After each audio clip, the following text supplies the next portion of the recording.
Hello, vegans. Welcome. This is Ryan of Happy Healthy Vegan coming to, as far as my clock says right now, right on the dot, 6 p.m. Pacific Standard Time, or Pacific Time. So welcome, everyone. Thanks for coming on and spending your Fridays with me, or Saturday mornings if you're in a faraway different part of the world from where I am. We get together. What time it is right now, just mark it down your calendar, have an alarm to remind you we get together at this time and discuss any and all things vegan. We get together for about an hour, I don't know, 2 hours. That's usually it, from 6 to 8 p.m. Pacific Time. 2 hours. I think it's a good time for a live stream, enough time to get a lot of stuff discussed without getting being on too long, getting all brain dead. Everyone, you, me, the whole thing. So anyway, we hang out and talk about any and all things vegan. So if you're vegan, join us. If you're watching after the fact, great, awesome, good to have you watching after, non-live. If you can join us live, cool. If not, you can get some of the fun, a lot of the fun after the fact, but we have a great bunch that comes and hangs out with us every week, and I've had great, wonderful people for 3.5, 4 years now be our happy fam. It's our channel members, and just even double, triple those amount of years just people watching the lives here. So I've been doing this for a long time, and we've discussed a lot of things, had a lot of cool things happen, a lot of drama. We've did a lot over the years, but we're going to keep chilling and talk about in all things vegans, but we talk about other things usually later on in the live stream. And if you're a vegetarian, feel free to watch. We're not gonna beat you up or say, hey, you gotta be vegan, or else you're not cool, So yeah, we're pretty chill, we're evidence-based, and if you are not vegan, you're welcome too. I'm not gonna say, hey, you're a horrible person. Some vegans on their channels will just instantly try to roast you and beat you up and try to make you feel bad about yourself, and you'll end up just hating vegans after that. I'm not that kind of person. I'm not a sociopath or maniac. I'm here to help you learn about why vegan is so cool, rather than trying to make you feel like you're a horrible person for not being vegan. Horrible tactic, by the way. If you guys are aspiring to be vegan activists, don't do that. You see, it doesn't work. Getting people pissed off and hating you is probably the worst way to get someone to want to believe what you're saying and want to change their lifestyle. It's the worst tactic. Are you doing it for yourself or your ego, or you're really trying to do it for animals? Think about that for a second, all would-be activists.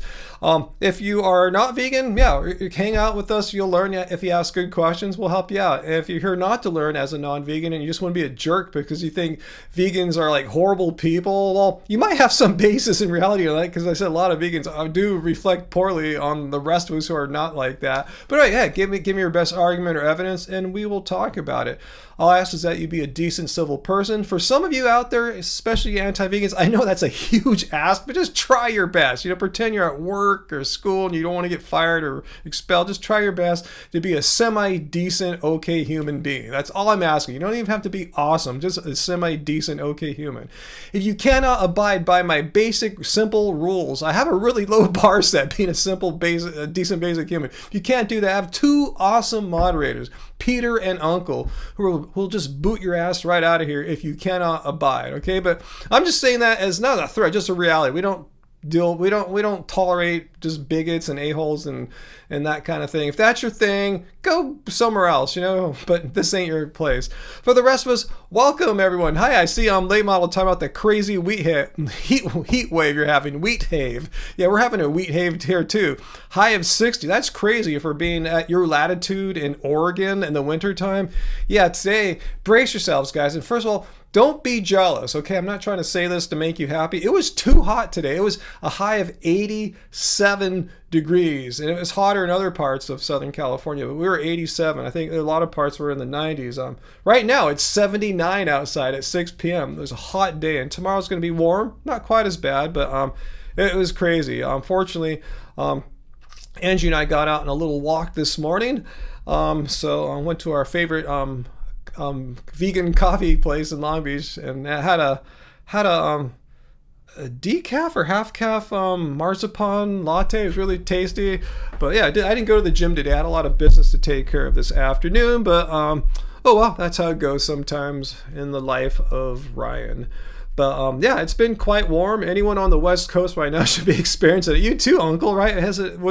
How'd you feel today in your neck of only 74? You're lucky, 74. That's why I want to live where Uncle lives at. He's got some of the best, I think some of the best weather in Southern California, like often in the summer, like a day like today. It's a typical summer day. 87 here in Long Beach, 90 further inland like LA. Uncle, 74 in his nice little coastal area there where they pick up a nice breeze. So that's awesome, Uncle. Good for you.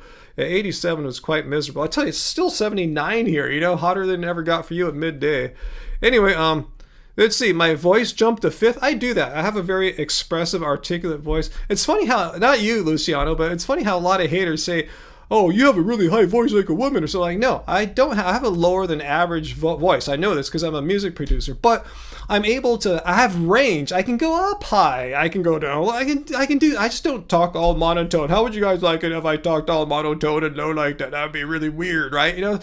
I use tonal inflections to express emotion or to make points. It's part of effective speaking. So anyway, it's funny how people just focus on the high notes, which are the exception. The rule is I'm normally speaking down here low. It's funny, oh, you can go high, you must be kind of feminine, and that's because you're vegan. Like, no, I've been inflecting my voice for decades like that, just how I talk. It's funny. Any perceived imperfection or not coolness, oh, it's because you're vegan. No, just who I am. If you don't like me as a person, that's your tough crap. I'm just me. So anyway, lava lamp. Yeah, I didn't turn it on early. It takes at least 30 minutes to really get it going, and I think I turned it on maybe about 15 minutes ago. So maybe in another 15 minutes, we'll see some lava oil bubbles happening. Hey, V-Lamb's here. Awesome. Yeah, I was talking about people. Some people get to watch this on their Saturday mornings, and V-Lamb is one of them over in Asia. Let's see. Hey, Johnny Bravo, you going to Las Vegas next week? Awesome. Yeah, it's a weird time to go of the year in Las Vegas. Sometimes it's super cold this time of the year. Shouldn't be super warm yet, but yeah, it could be super cold. A lot of people think, oh, Las Vegas, the desert, it's hot. Well, no, it gets really colder in the winter. I've been there in the Christmas season before. It is cold, way colder than it gets here by the ocean in Southern California. Yeah, it really, V-Lam, yeah, why do people try to think of femininity as an insult? I'm not insulted when people say, oh, your voice went high for a fraction of a second, therefore you're feminine. First of all, why is that bad? First of all, some dudes have high voices, and if some dudes have feminine attributes, so what? Maybe they want to. Maybe they're born like that. Who knows? Who cares? Why is that a problem? And then they think the implication of, oh, it's because they're vegan. No, I don't think their food they ate has anything to do with how they express themselves in that manner. Anyway, hey, Fu Poo, you made it. I saw you said you were probably going to fall asleep tonight. So stay around. Stick around as long as you can. If you just fall asleep midstream here, cool, awesome. Doze off to my voice. That's cool, Hey, Peter, you can't believe how many people were offended when you posted. Oh, yeah, Facebook. Yeah, Angie told me about this. She even forwarded me the comments. I didn't want to see them. I had too much other shit to do this week. Yeah, apparently people on Facebook, I've tried to make it. Facebook doesn't allow you to do this for a public account, like a business page. You can do this. You can lock down your personal page to only friends and stuff like that. But if you have a business page like our Happy Healthy Vegan, anyone can see it. You just can't lock it down to subscribers only. Wouldn't that be nice? But no. So people were so butthurt about seeing me and Angie eating a simple vegan egg salad sandwich. And people are going off, they're insanely going nuts because me and Angie were peacefully eating vegan egg salad sandwich. Think about what a lame, precious snowflake.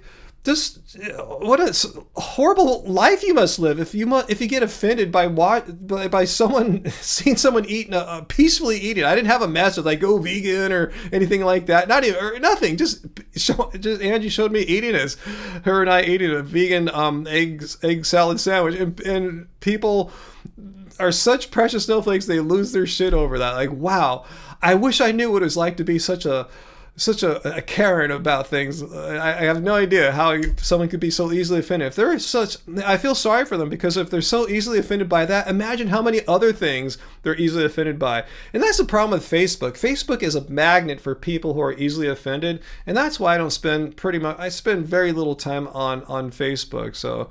Because that's how that's their whole thing. That's what they liked as far as like creating engagement and keeping their viewers outraged all the time. Why are they showing people who don't like vegan content only to have them comment? Oh, cool. Facebook will look at their metrics. Oh, look all this great interaction. Happy Healthy Vegan got on this post. Yeah, it's a bunch of people throwing hate at us for eating plants, So yeah, Facebook got their win. They make their money, and at the expense of the users, our feelings and emotions. So yeah, Facebook sucks. If you don't have to use it, don't use it.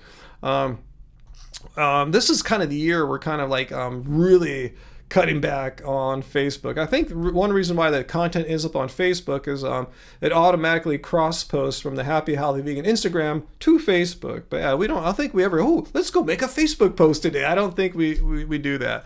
Good late model. You don't need to be on Facebook. It skews towards older, crankier people. Like, if you meet a Gen Z, if you guys Gen Z here, let me know. Gen Zs, let me know. If you're Gen Z and you have a Facebook page that you use regularly, like more than like say once a week or something like that. Let me know if I have any Gen Z people right now and you use Facebook on the reg. I would be quite intrigued to say that. How dare I, right? Cheesy Mouse, how dare I, peacefully eat an egg salad sandwich without like making any commentary? Anyway, let's see. Yeah, Zuckerberg of Satan. Totally, you got it, Pooh. Let's see, Redlocks, you remember that video about the hate I got on the Facebook post on vegan pizza? Yeah, see, that's what I'm saying. We're not saying, hey, I'm eating a vegan pizza, and if you're not vegan, you suck. That's not the video. We're just saying, oh, here we are, we're at blah, blah, blah, blah place, and Ryan's trying the vegan pizza. Yum. If you're such a precious snowflake and that offends you, I honestly feel sorry for you. I'm not going to feel any anger or negative emotions from the hate that you're trying to throw at me. I see the reverse. I can see the sad person leaving these comments. If you're so easily offended, you must have a horrible life and you're taking it on me. And I don't know what to say other than those people suck. And I'm glad I have my life. I'm glad I'm not such an easily offended precious snowflake. Yeah, where has Varlas been? Yeah, a lot of people we haven't seen for a little bit. I guess, people, move on to new trips, advance on to new trips. I don't know. Let's see, Luciano. Facebook is to be used when bored on the toilet, no exceptions. Yeah, I think that's the only time I hold my phone and check out my Facebook. And then I tell you, look at the first couple posts, and it's usually like music gear groups that I follow, like, Facebook groups of specific, music things I follow. So like, some guitar companies, some guitar amp companies, stuff like that. I really don't go there to find my friends and stuff like that. Because if you go on Facebook, as you notice, you don't get your friends anymore. You get all this other people that you've never heard of, and it says follow this person. Like, F this, I don't know who this person is. Why are you pushing them at me, Zuckerberg? I don't care. If I'm on here, I want to see like the content I want. That's why I don't go on there. So I don't, like, unlike Reddit, like I said, Reddit, you can go into the settings and tweak it so it only shows you the content that you're subscribed to, the stuff you're following. Like, yes, that's what I want. I don't want to see stuff I'm not following. Anyway, unfortunately, I follow a lot of stuff. I have a pretty diverse feed, but it's mine. It's curated by my likings, not Zuckerberg's or Mr. Reddit. I forgot their CEO's name. Uncle, you locked your Facebook to only friends and family. No one else can post or even see your post on your page. Yes, you can do that on your personal pages, and I think mine is super locked down, maybe even tighter than that. But on your, what they call business pages, you cannot do that. You can't just lock it down to subscribers. It has to be open to everyone, unfortunately. So basically, if you have a business page, for your band or your business or whatever, you are automatically required to receive hate messages. You just can't turn it off from random non-followers throwing hate at you. It's just part of being on Facebook, which is more reason why I don't want to be part of Facebook. Yeah, F the Zuck. Anyway, so I say hi to everyone. Hey, Fallon, hey, AJ, Heidi's here too. Yeah, sorry I've been rambling. I'm just letting you know that, You know, what Peter, why were people so offended that these people are offended by the vegan egg salad sandwich, that people are offended that you're calling it egg? No, we said vegan egg salad sandwich. What part of that sounds like it came out of a chicken's ovaries? Vegan egg salad? I mean, what else are you supposed to call it? Vegan salad that resembles an egg? I mean, I said the word egg. Vegan salad that has the chicken ovary expulsion on it. You know, I mean, what are you supposed to call it? You know, everyone understands what a vegan egg is, and if you don't, you're either really super low IQ and you probably don't belong on social media, or you're just lying to be a jerk. You know, everyone knows when you say vegan egg that you're talking about some product made out of plants that has like an egg, some egg visual or taste attributes or something like that. Chicken periods, yeah. Vegan product made to resemble chicken periods. Would that be better, AJ? What do you think, Peter, would if that got less hate? Like, check out Ryan eating this vegan sandwich made out of a product that resembles a chicken period. Would that been more technically and politically correct for the precious snowflake types? Let me know. I don't know. I don't know how to think in the mind how those people think, because I can't imagine being so easily offended by like such stupid stuff. I mean, do these people have real problems in life? I've had my share of real problems. I still have my share of real problems. I don't have time to get upset about stupid stuff like that. It's just meaningless. Like, who cares? Like, how does that affect you? It's silly. People need to have some real problems, I guess, to really know how to like budget their time, like what's worth bitching about and what's worth like dealing with, because it's a real problem. I don't know if it was tofu, Voldemort. I didn't ask the chef. I don't know. I know it tastes like vegan egg salad sandwich, and I think that's what it's called basically, or something like that.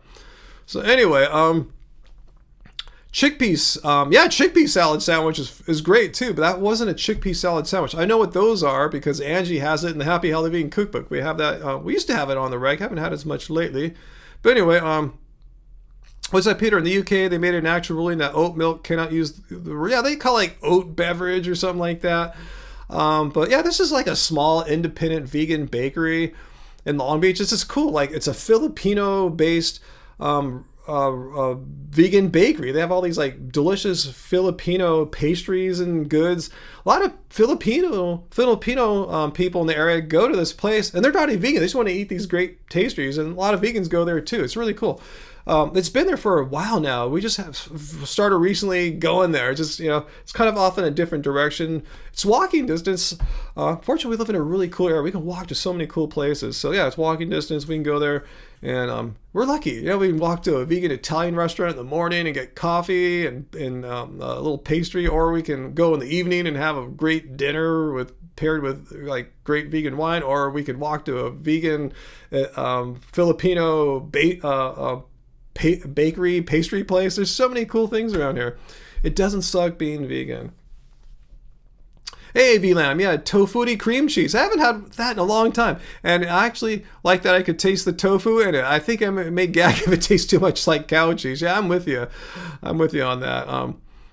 You keep getting watch ads? For watches? That's weird. I don't get watch ads. It must have been something in the way like YouTube or Google tracks you. It thinks you want a watch or something like that. Uncle, can I walk to the sand pretty quickly? Well, I can. When I used to run, I could leave my house and get down to the beach path, the running and biking path on the sand, about 10 minutes or so. You know, and I'm going slowly. When I leave the house, I'm warming up slowly. I'm not like sprinting as soon as I leave the front door or anything. I'm slowly just kind of warming up. Once I get down to the beach bike path, I feel 10 minutes. About a mile. I feel totally warmed up now. So. Let's see. Hey, EWQ, formerly known as Metalhead, been a member for 45 months. That's almost like 12 times 4. That's almost like four years almost of Is that right? Is my math right there, guys? Correct me if I'm wrong. 36, 48, yeah, almost 4 years of our happy fam, our happy fam channel members. Well, thanks so much. You kept getting a gross story on Facebook lately. They kept pushing you the same gross story. See, that's what Facebook does. They seem to specialize in pushing things that you don't like, so you'll get outraged. I think they want people on Facebook to be mad and upset all the time.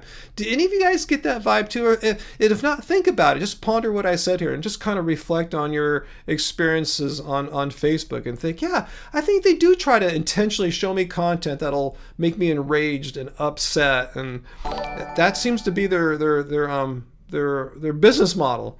Getting people upset, getting people fighting, upset and or fighting. It doesn't have to be both. Hey Peter, thanks as well for being a member for 44 months. How'd you miss out on a month that Metalhead has? Like, I thought you were there from the start. Okay, did I see that VD made an update about her health condition? I haven't seen it yet, so I don't know if she debunked me. I didn't. There's nothing to debunk.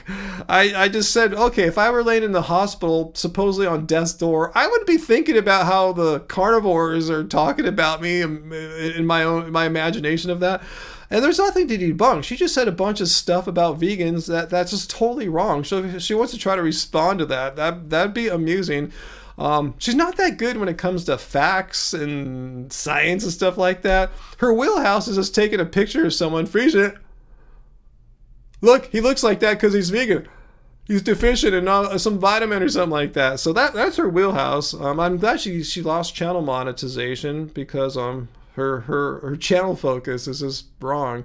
Yeah, Voldemort said all wine is vegan due to filtration process, but yeah, you can look it up on Barnivore, go there all the time. Some wine tells you. One of my favorite Sicilian wines says right on there, vegan. I discovered that Sicilian wine at my vegan Italian restaurant. So yeah, you got to check. Yeah, there's some bone char or something like that can be part of the filtration process, but not necessarily. So yeah, Barnivore tries their best to have a accurate database. They can't be perfect, but it's a great place to start.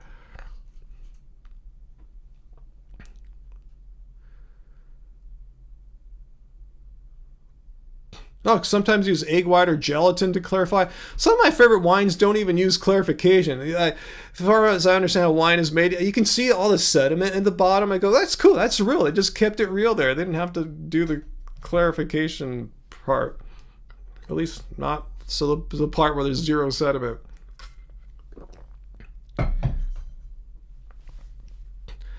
VD, has anything VD said ever been correct? Well, a broken clock is correct twice a day, they say. So I'm sure she's just by randomness said a couple things that were true facts about reality, but I'm sure they are in like the very low, like less than 5% of all her assertions. I'm going to take a guess there. Good thing to ponder there, Peter. So anyway,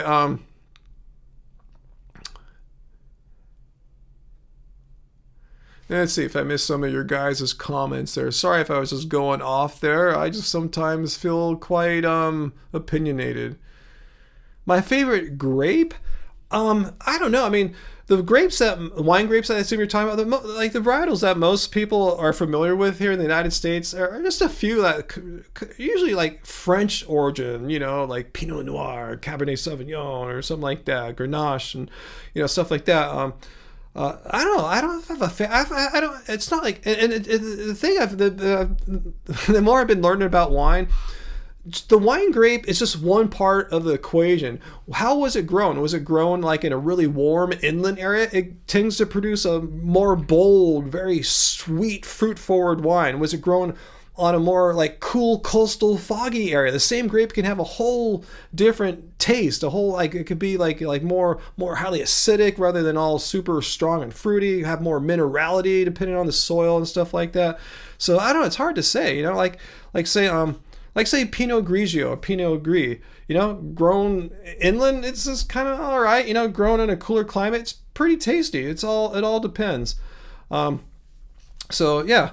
I don't think I have a favorite grape. I've like preferred kind of like conditions or climates, like higher altitude or cooler climate by the coast or something like that. I like mineral rich soils. I like bright acidity, and you can do that in a number of different kinds of grapes actually. Again, some grapes you really can't get too bright and acidic, like say a cab or something like that. I've never tasted one, but you know, there's a lot of spectrum on how a wine can be, how its flavors, its notes, and all that, just depending on all those kind of factors. Terroir is part of is a wine word you need to know if you're into that kind of thing. Anyway,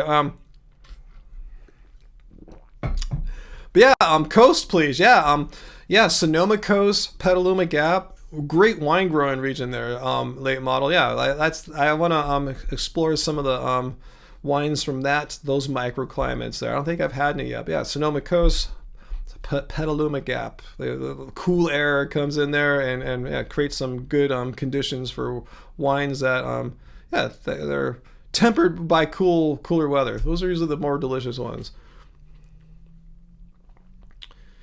Oh, you're going to Mendo in May? Jealous. So no, yeah, I didn't want this to be a bit of a wine show tonight or anything like that. You like your wine with just a hint of poo. Be careful you don't get some kind of UTI like I did. You know. Anyway, not to say I was drinking wine with poo or anything like that. Just be careful. Let's see. But yeah, right now one of my favorite grapes is an Italian one called Caricante, produced on the island of Sicily in Italy. About 1,000-foot elevation at the foothills of Mount Etna with very volcanic soils. Delicious white wine, bright, acidic, mineral vibe. I had a really great wine a few weeks ago at a little French wine place here. Jacquard. Like it looks like Jacare, but it's Jacquard. That was a delicious white as well. Went really well with a vegan risotto that we got there. So anyway, what's so funny, Heidi? What did I say? Was my French that bad? That's a hard word to say beautifully, Jacquard. You know. But anyway, or are we talking about the poo wine with some poo there? That's probably it.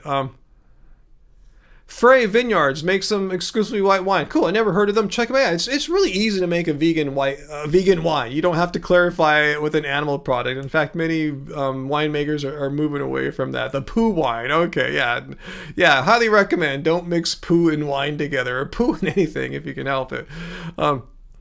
Let's see. Metalhead, you had to quit drinking alcohol. It doesn't mix with your medicine. Oh, that's too bad. Did you like drinking before that? Because a lot of people don't like drinking, and you know, I for years, in my early years on Happy Healthy Vegan, I don't think I had any alcohol for a while. But yeah, now I just like to have some wine here and there. You know, especially with a good meal. That's what I remember liking years ago before we started our channel. When I used to like wine, I wouldn't just buy it and just drink it for the hell of it. I mean, on occasion maybe, but it was mainly like 98% of the time was to pair with a good meal. The pairing between the right wine, white meal is heavenly. It's a synergy. It makes both better than they were on their own. So used to drink bourbon sometimes and Thunderbird. See, I don't know what these. I've heard of these things. I've never had whiskey in my life. I've smelled it, and to me it smells like something I want to pour on a wound, right? If you're cut and bloody, pour the whiskey on there. It's going to kill any infection from happening. But it didn't seem like something I wanted to put in my intestines or whatever, my stomach or something like that. So yeah, I've never had whiskey before. I've never had all these drinks that you hear about, mixed drinks like a Cosmopolitan, Scotch on the rocks. I don't know what these are. I had my first Mai Tai a couple years ago. We shared it on a vlog, but I didn't like that here. I thought that was gross. I thought it was going to be more fruity and tropical. To me, it's like this heavy. It's like so much booze in there. I liked Angie's Mojito that day. That was nice. Oh, you live in a moonshine era. Interesting. Let's see. What's that? Christians. Tips for vegan dating? Let's see what you say. Work out and increase calories from whole food plants. That's just kind of good. Tip for a solo person. How does that relate to dating though? How's that relate to dating? How like the when you go on a date, both parties beforehand should like work out so you can have a big appetite. I'm not sure what point you're getting at there. Maybe I missed something. Okay. AJ says bourbon. I've never had is bourbon whiskey? See, I don't understand these things. I'm 58 and a half years old. I don't understand. So tell me, bourbon is good, especially in an old fashioned. I've never even heard of an old fashioned. I've heard of some old drinks like a Tom Arnold Palmer and stuff. You know, Jack and Coke used to be your drink or something like that. Wow, that's cool. Voldemort's. I don't like whiskey on its own, but you like whiskey sour and old-fashioned whiskey. You like Cosmo. See, I don't even know what these things are. You recommend a tequila sunrise. Oh, Neil Sedaka died? Really? Oh, that's sad to hear. I wasn't even sure if he was still alive. Okay, awesome. I mean, not awesome. I'm glad he lived all this time. Sad to hear he died. Let's see. That's funny, late model. You're never into booze unless you're like having a shot of tequila when you're boy hunting in the 90s. That sounds like the right time to do it. Yeah. Yeah, tequila's pretty hardcore. Yeah. When we used to go to Gracias Madre, you know, the vegan restaurant that was in Newport Beach that closed down. They had a house special. They're on Taco Tuesdays, $5 Purista margaritas. We'd get those and split one. Those are really tasty. It wasn't like your typical margarita that you get like at a typical Mexican restaurant. But yeah, I've never really drank much liquor, if that's what tequila is considered. Yeah, just kind of like a little wine to go with a meal sometimes. Yeah. How's that sound to you, late model? Does that sound not good anymore at this age? But I like that. Just a little, like a perfectly paired wine with a meal. It's just something really magical about that. And that's why I want to move up north where there's more like wine culture in places and stuff like that.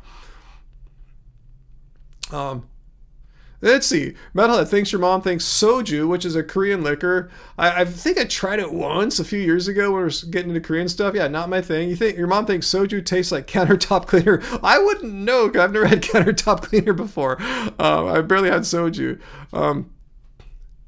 Let's see. Flatlander used to karaoke and drink a lot. Yeah, I thought those go hand in hand often, right? Especially like when I see like Asian cultures doing it. It seems like you go out and you get drunk with your work mates after work and you do karaoke.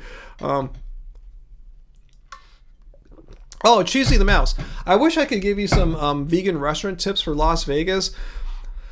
We haven't been since like maybe 2017 or so. And when we went back then, it was amazing. It was like surprisingly so good. I think we went 2 years in a row back then. I don't know what places are still around. I saw that if you're into Chinese food, I saw just a few years ago, there's a vegan dim sum restaurant or takeout or something like that there. It's like, oh my God, they have that too. We went to a vegan Mexican place, a place in downtown. I don't know if it's still there anymore, like in downtown Las Vegas, kind of near the El Cortez Hotel. We didn't stay there, but I remember we walked past the Elko on our way there. But yeah, it used to be a really good vegan city, and I really hope it still is a really good place for vegan food. And last time we went there was, I think 2021 or 2, we flew to the Wynn Hotel, you know, Steve Wynn. And since he was a vegan, they made sure that all the restaurants had at least 1 or 2 vegan options. And yeah, we had a really good time there. We never left. We went in the middle of summer. We had some airplane miles or a flight that we had to use, like use it or lose it. So we just go to the Wynn for like a night, wait like 3 times there, went home, and that was really cool too. So yeah, I can't tell you what's up anymore though. But yeah, look it up. Look on Happy Cow. Type in the Google like vegan Las Vegas. Yeah, hopefully it still like kicks ass there.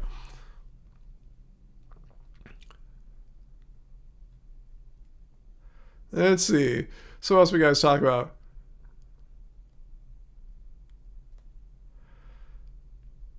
Yeah, VLAM. As far as whiskey goes, I'm with you. I kind of the smell is a little intriguing. It smells like a sort of a tasty medicine that you would pour on your wounds, but I don't want to drink it. Yeah, I'm more intrigued by the smell than the taste. 100%. It's a Vixie Pixie. You stayed at the Wynn in 2016. The vegan menu was fantastic back then. Cool. Yeah, I told you maybe in 21, something like that. really good then too. Yeah, we had a great time. We ate at that little Chinese restaurant there. It has like the dragon thing. We had some nice like a light meal there when we got there. Later on that night, we went to Sinatra, one of their flagship restaurants. They had vegan food there. The sommelier helped us figure out which wines were vegan. He was trying to figure it out going in the back. I'm looking on Barnivore. We had vegan wine. Yeah, we made a vlog about it. Look it up on our channel. We had a great time at the Wynn. They even upgraded our room too, so that was nice of them. Yeah, what a beautiful, it was great. It was awesome. You know, it was the best time I ever had when it was like 110 out, but I never knew because we just stayed in the hotel the whole time. Carmichael, the blizzard? I mean, it was 87 degrees today, Carmichael. Are you joking? It's still 77 right now. Yeah, we're having a West Coast heat wave. What's that late model? You used to love white trash blender drinks. You'd fill a Camelback hydration pack full of blender goodness at the town. Really interesting. Okay, Peter says Dr. Matthew Nagra just did a Las Vegas video, so check out his social media. Yeah, and Happy Cow. Happy Cow is a great resource. I use it all the time. Keep it on my phone, keep it on my iPad. Friggin' love the Happy Cow app. Hey, Allison, do you have anything to say other than leaving an emoji or whatever? Here, you want to talk about anything? Or let us know if you want to have a discussion or anything. Heidi, you got a bunch of snow? Wow, I wish you could share a little bit of the cooler weather. Just send us like 10 degrees of coolness and I'll be happy. Cows are good? Yeah, cows are good. They're good sentient agents. They have intelligence, they have senses, they know if they're being harmed, they can be happy, you know, so they have emotions and feelings. Yeah, cows are good. They're inherently good people, or not people, they're inherently, I consider them persons more or less, but they're inherently good agents with sentience, and they therefore have inherent moral rights to not have their freedom and well-being effed with so you can have a lazy burger. You see plants. So yeah, cows are good. They are inherently good. They have inherent moral worth. So yeah, there's you just gave your reason why you should go vegan. Hey, thanks AJ for the vegan wine fund. Thank you so much. Yeah, Angie and I need to go out vegan again and have a little night out at the Italian place or at the little French place. They don't have as many vegan options at the French place, but they have a really good wine, a much more diverse wine selection than than the vegan Italian place that we love so much has. They have really good wine there too, but the French place has an amazing selection. It's more of a wine shop than anything. But thank you so much, AJ. Thank you for your support. Much appreciated. Yeah, Flatlander, cows recognize and remember people. So yeah, I mean, it shows you what kind of high cognitive abilities they have. But you don't care. You know, our meat friend here just wants to eat them. Cows are good. Yeah, cows are good. They're so good that you shouldn't eat them. They deserve to live their lives without being bothered by you, not bothered by them being eaten by you. Yeah, Christians, yeah, cows are such amazing and loving individuals. There's a good word to describe them. They are individuals.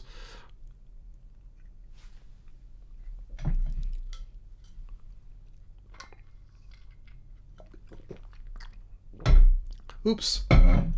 Okay.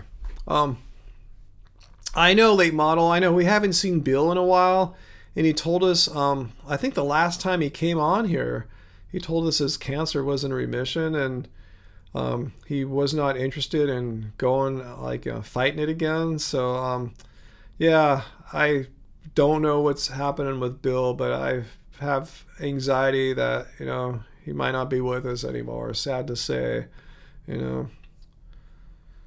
Yeah, sad. So he's such a cool dude. He hopefully is still such a cool dude, late model, I bet you there's tons of ranches in Central Oregon. And yeah, Central Oregon has, the Willamette Valley. Am I pronouncing it right? The Willamette Valley, one of the greatest regions in the United States. Maybe second to Santa Barbara or Petaluma Gap for Pinot Noir. Great growing conditions, great temperature, great climate for that.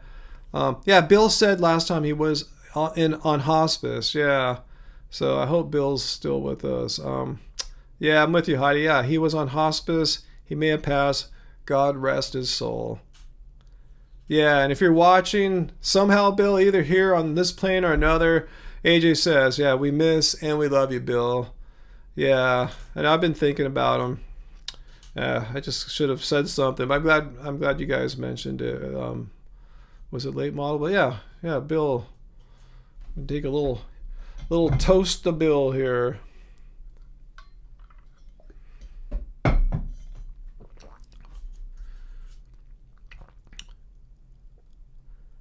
Well, I didn't know that metalhead. There was a winery in Afghanistan. Yeah, I'm sure the Taliban got rid of that. Yeah. Yeah, you're soberly depressed. Yeah, we've all been thinking about Bill. I guess we just didn't want to mention it. We just had in the back of our minds what might have happened to Bill. Let's see. Keaton Livermore says, hi, I've been considering running for U.S. Senator as a vegan. He drafted a Google Doc. Would anyone here be open to providing feedback if you share the link? Unfortunately, you can't share the link. If you want to, if you have like a campaign web page or something like that, I'll let you share it down here or something like that. But yeah, unfortunately, yeah, you can't share links unless you're a moderator. Yeah, and Milo too, late model. I know it's sad to have two of our longtime vegan viewers go into like a hospice situation in such a short time, like within like maybe 6 months of each other. That's just sad. That's just, I don't know what to say. I mean, they're longtime people here that we all knew, and we just don't see them anymore. And we know why. They both told us that, that their health was, taking a turn for the worse. So to Milo too. Milo, yeah, I'm pretty sure not with us anymore because he's the first one of the two that said he was going to hospice. To Milo as well.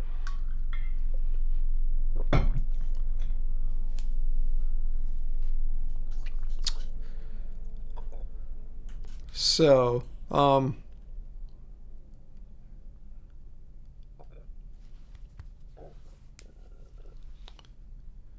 yeah, good advice, Heidi. As Late Model says, yeah, Foo, live your life. We're all here for a short bit. Absolutely. Absolutely, Heidi. I mean, it was almost just another week or so. It'll be a year since I almost got hit. You guys probably saw it. That crazy YouTube video, the high-speed chase that ended in Long Beach as I was on the way to the market with Angie, driving on the wrong side of the street. Came inches. He even nicked my car. I had to go get it. It cost a few $1,000. Fortunately, insurance covered most of it, but he nicked my. I mean, it was so close. I was going, man, he's gonna hit us, and he just anyway. If I was watching the YouTube video later, if I had been further up on the road into the left turn lane, we would have probably got hit head on. I might not have been here. I mean, that kind of shook me up.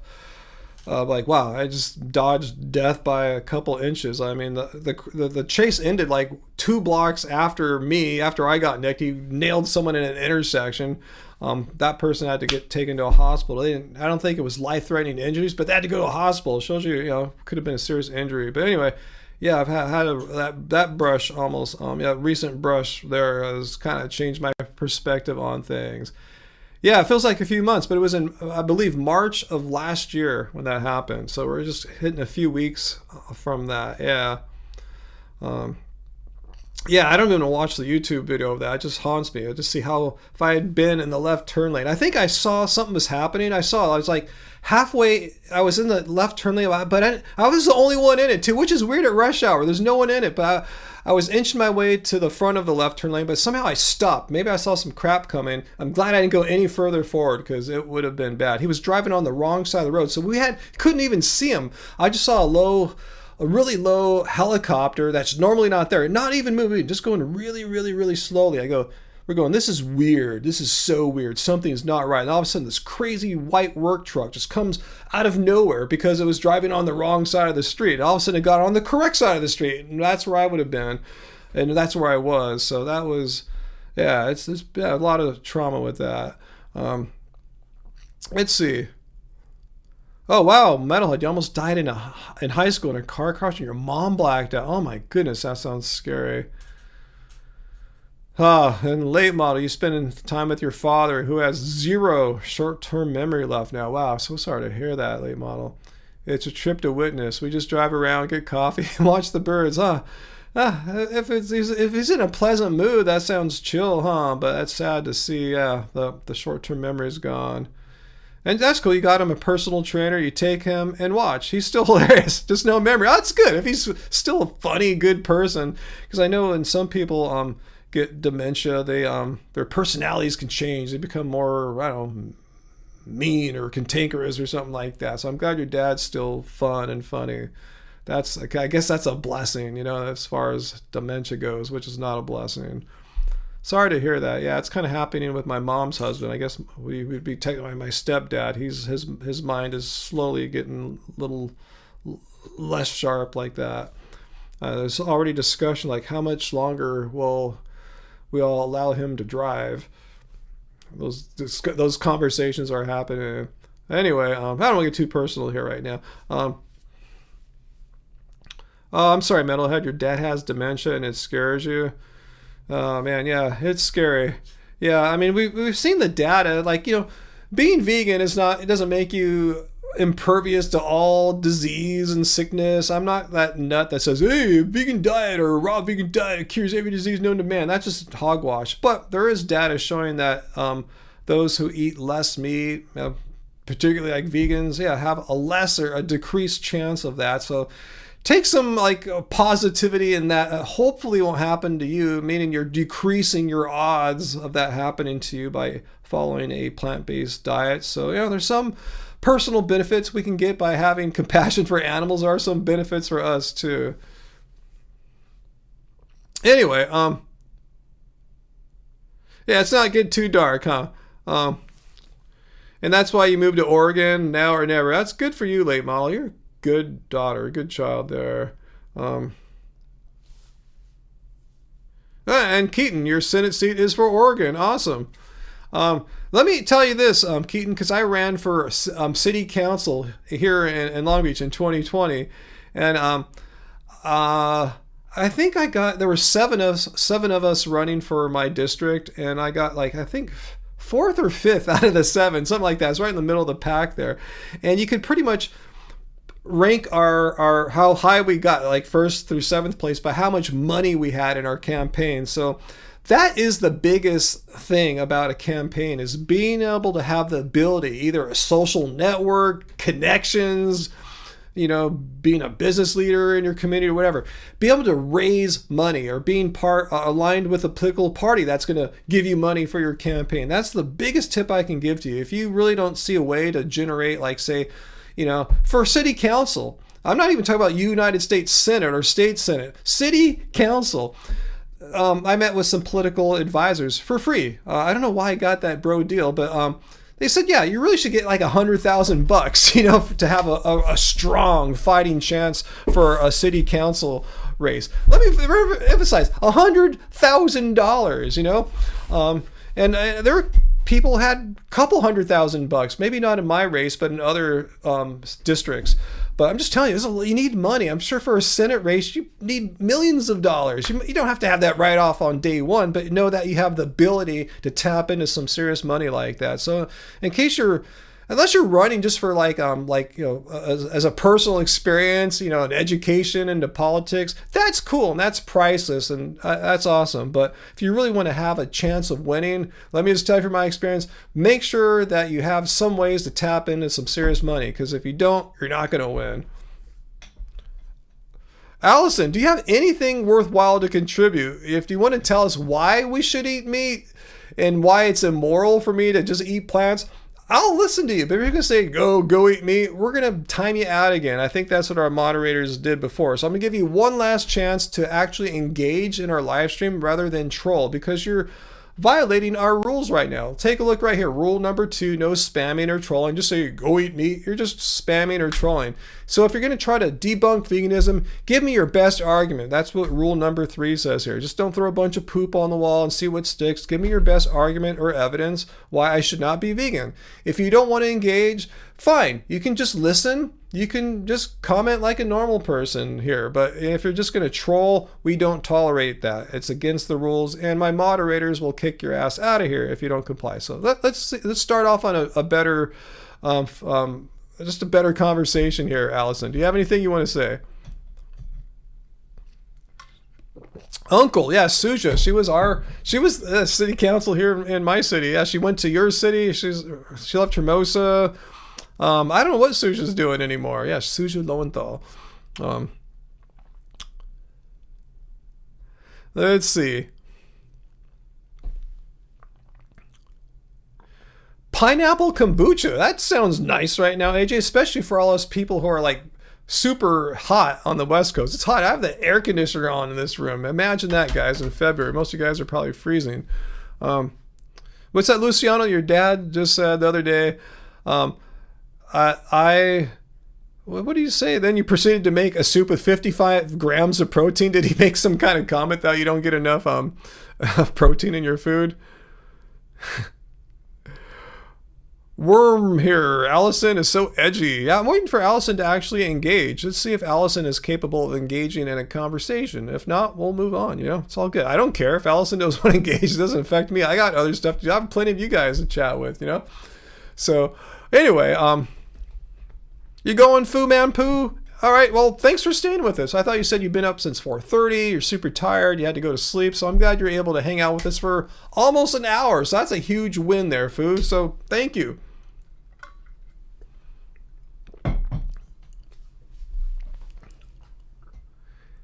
Is Metalhead going too? Gosh, everyone's getting tired. VLAM. I'm going to read VLAM's comment verbatim here. Does anyone else think all those eat meat trolls seem intellectually challenged? That's a very polite way of putting it there, VLAM. Yes, I agree with you 100%. I mean, if one of them wants to actually engage and say something that demonstrates that they're not intellectually challenged, have at it, guys. Here's your chance. But if you just want to keep demonstrating to us that you're intellectually challenged, keep reinforcing that perception for us here. You go for it. Anyway,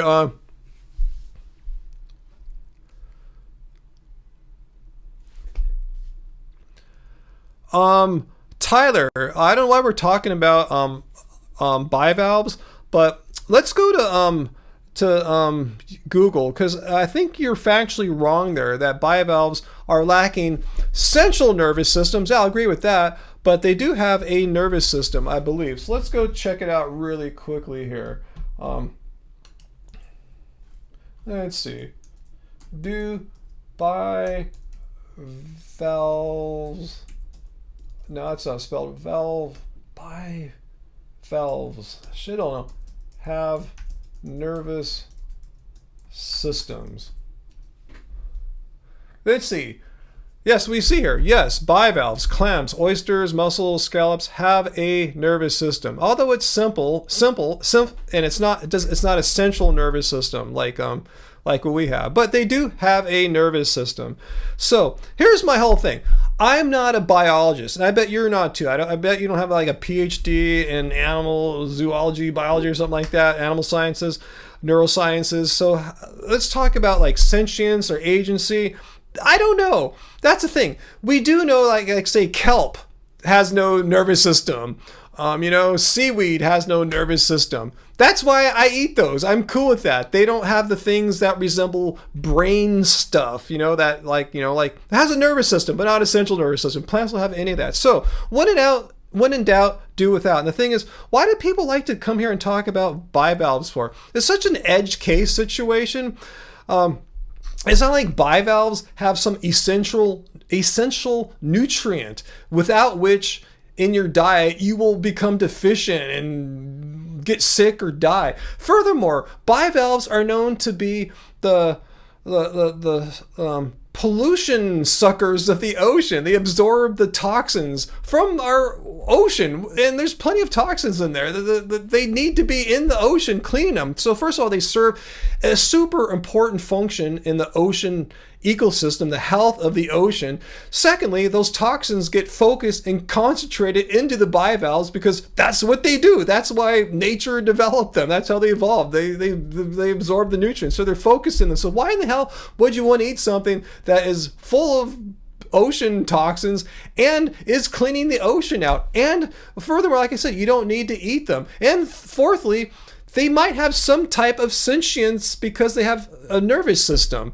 Unlike a plant, there's no plant that has a nervous system. So for all these reasons, I see absolutely zero reason to eat bivalves. That being said, I'm not an asshole about it. I'm not a hypocrite. If I were stranded on a desert island, because this always happens to vegans, we always end up in a thought experiment where we get stranded on a desert island, and I was facing death, like, you know, from starvation, and there were, like, say, chickens and pigs. Would I eat them? I don't know. Maybe, probably not. But if there were bivalves, F yeah, I would eat all the bivalves on the island. If that meant I was going to survive, to get home and get rescued and get back to my wife and my family, I would eat the F out of the bivalves. I'd eat every last bivalve I could find, 100%. But considering I'm not in a life and death situation, no, you don't need to eat bivalves. Yeah, so that's my whole take on bivalves. I'm not sure why people like to come here and argue for bivalves. So that's my whole point there, Tyler. I don't know. I don't want to do any more what ifs with you on there. I'm not sure why you feel just tell me, why do you feel it's necessary for you to eat bivalves? Are you trapped on a desert island and that's your only food choice? And why do you want to eat a food that's so concentrated with toxins and remove it from the environment for which it was developed, where it developed to remove toxins from the ocean and making it healthier? I'm not sure why you feel why do you see this scenario and go, God, I want to eat bivalves, you know, they're full of toxins, get them out of the ecosystem. I got to do that, even though I could eat just plants. You know, I'm not sure why you feel this need, this desire, this strong desire to eat bivalves. It makes no sense to me. It sounds like you have some kind of philosophical axe to grind or some kind of agenda or something like that. That's the sense I'm getting. I see no reason to eat bivalves.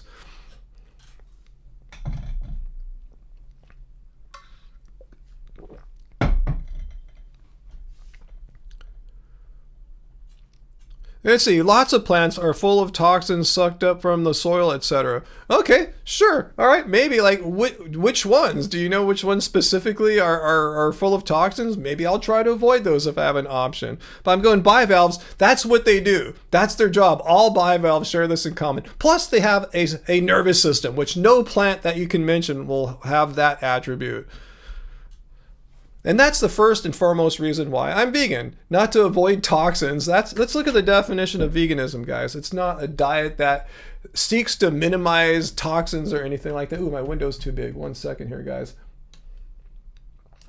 Ooh, my screen's too bright too. Let me fix that. I look all washed out, right? Let's see, like that. Anyway, what was I gonna say? Yeah, it's a stance against animal cruelty and exploitation, meaning animals have some form of sentience and probably agency too, meaning that they can feel pain, they don't want to be eaten, and that cannot be said of plants. So yeah, bivalves, they seem to exist in this gray area. Do they have sentience? Well, I know kale doesn't, I know beans don't. Bivalve, I don't know, I'm not sure, but I know the beans and kale and the bananas don't, so that's why I eat them.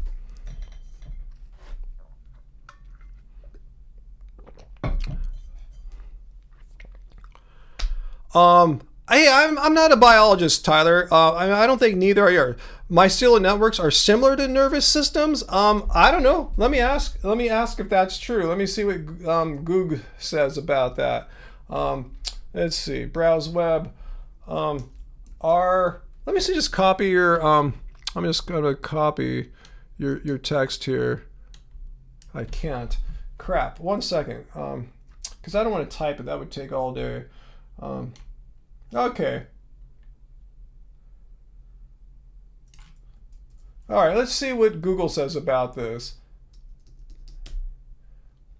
Is it true that, let's see what it says. Okay, it says they can behave similarly to nervous systems and act as a central underground communication highway for forests, often called the Wood Wide Web. Never heard that. Okay. All right,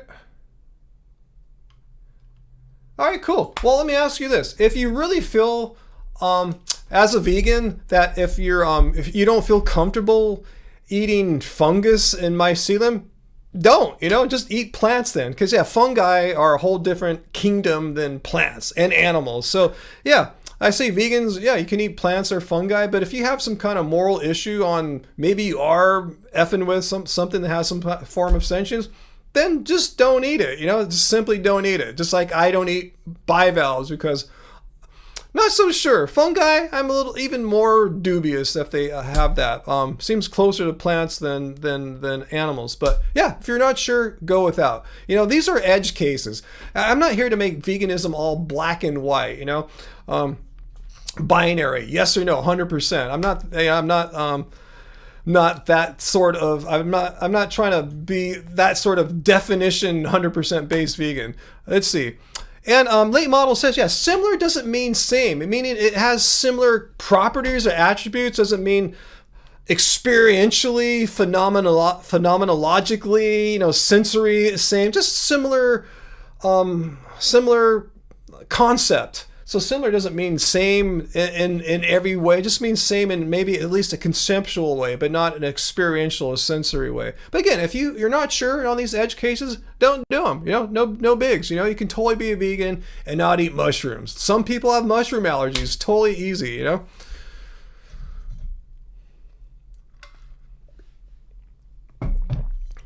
Sam, I don't know what you're talking about. Why is it wrong to bring an animal into existence to be eaten? Because that's called animal cruelty and exploitation. Let's look at the definition of vegan and see what's going on here.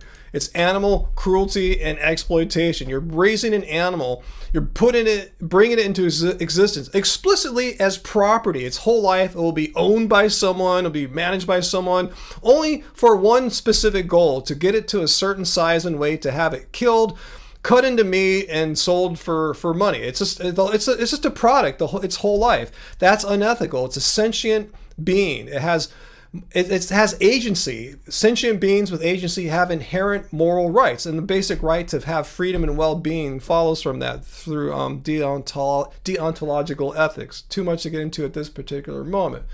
So that's why I believe that. So what's the second part of your question? I don't see it anymore. So why is it wrong to bring an animal into existence to be eaten, but right to bring a human into existence who will definitely cause the deaths of hundreds of thousands of animals? So this sounds like a strange argument. So you're saying that if it's wrong to bring animals into existence because they'll be exploited, we should just not let humans get born because inevitably they're going to choose to be choose to eat animals? Well, you don't know that. You have no idea at birth if someone's going to be vegan or what. So, and what you're calling for would be like, it's like an absurd thing. It's like you're trying to pre-punish someone before they exist and commit a moral wrong or something like that. And secondly, you just be saying, oh, humans should just go extinct because a lot of the humans are going to have animals killed for them. Is that what you're saying? That's never the right answer. If your conclusion to an argument is that humans should be extinct, maybe you're trying to do a reductio ad absurdum, thinking that's what I should be holding to, but I don't. So anyway, let's see what else is going on.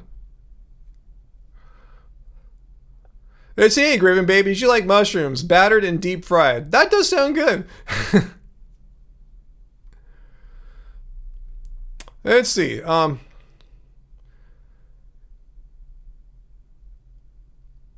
Okay, Sammy. Ryan, I know why it's wrong to eat animals. Okay, awesome. Okay, I know you, Sammy. I'm sorry. I'm still kind of upset from the previous people, so my bad if I got a little emotional on you there. I'm sorry, Sammy. My bad. I'm not questioning that. I'm asking you about anti-natalism as a whole. If anti-natalism means that humans should go extinct, no, I do not believe that humans should intentionally go extinct. I think we're doing a damn good job aiming towards that end. We're heading that way from our own doing, from our behavior as a whole on this planet. But I don't think that we should intentionally try to make the human species no more on this planet. So that's my beliefs on anti-natalism. And Graven Babies is totally right. There's internationally in many countries, there's a low birth rate, like in a lot of Asian countries, like Japan and China. I've seen a few documentaries on this. It's so scary. They're not breeding enough children. There's not enough young people. There won't be people to fill jobs. There won't be able to people to take care of the older people like our age in 20 or whatever years. A lot of these countries could fall apart, and I see the United States is not as bad off as Japan and Korea are, but we're not too far off from that too. So it's kind of already happening. So anyway.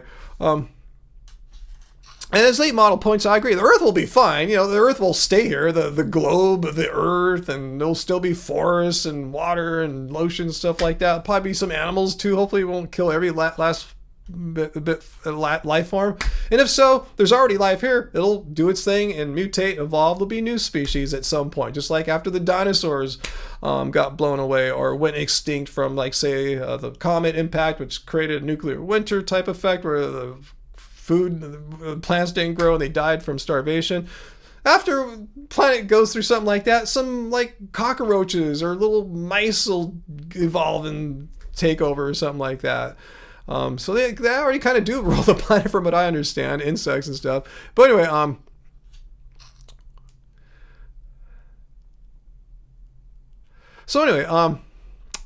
Flatlander Montgomery, you don't like mushrooms? You think they're gross? See, you can be a vegan and not eat mushrooms. So yeah, if the mycelium network thing kind of bugs you and rubs you wrong, and you're totally fine to believe that. I'm not saying it's foolish to respect mycelium for maybe having intelligence or something like that, then don't eat them. Yeah, I'm just not as convinced. But I'm more concerned. I think bivalves, there's a stronger argument for them having some kind of sentience.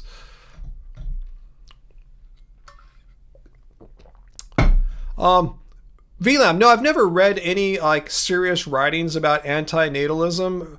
I've never heard of David Benatar before. What? Well, give me the quick, like, 2-sentence, 3-sentence rundown of that position. I'm just aware of it as more of a concept rather than something I've ever taken seriously as far as to research and respond to or something like that. Just it's not a topic that interests me. I mean, there's so many interesting philosophical topics, and there's literally hundreds of them. That's just not one of the ones that's ever like, hey, resonated with me. Hey, I got to read more about that.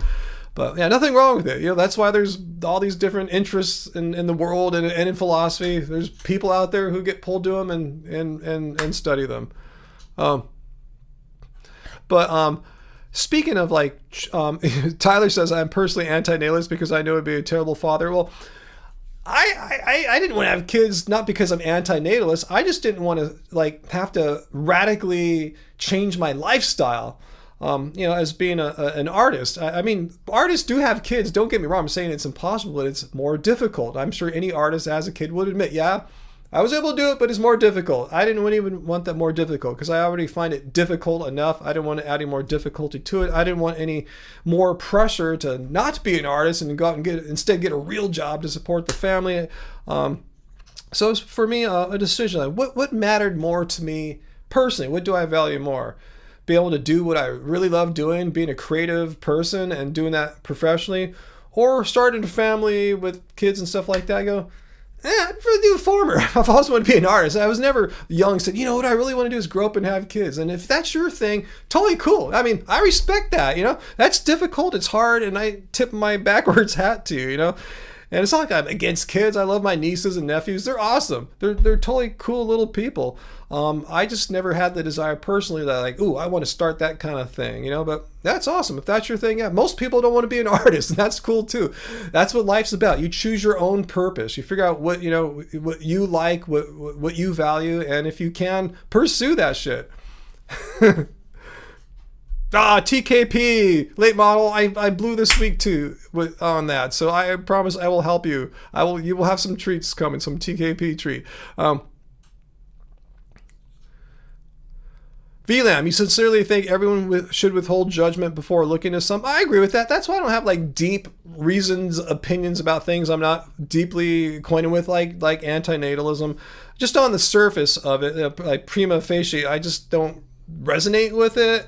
But then again, one could argue that I practiced it personally by intentionally deciding to create a lifestyle without involving reproducing to the next generation, having kids. So, I guess you could say right now I'm ambivalent, which means having kind of opposing feelings. You can have like some pros and cons. You're not deeply committed to either. Yeah, Graven babies. Everyone's dinners are sounding delicious, huh? Vegans indeed do eat well.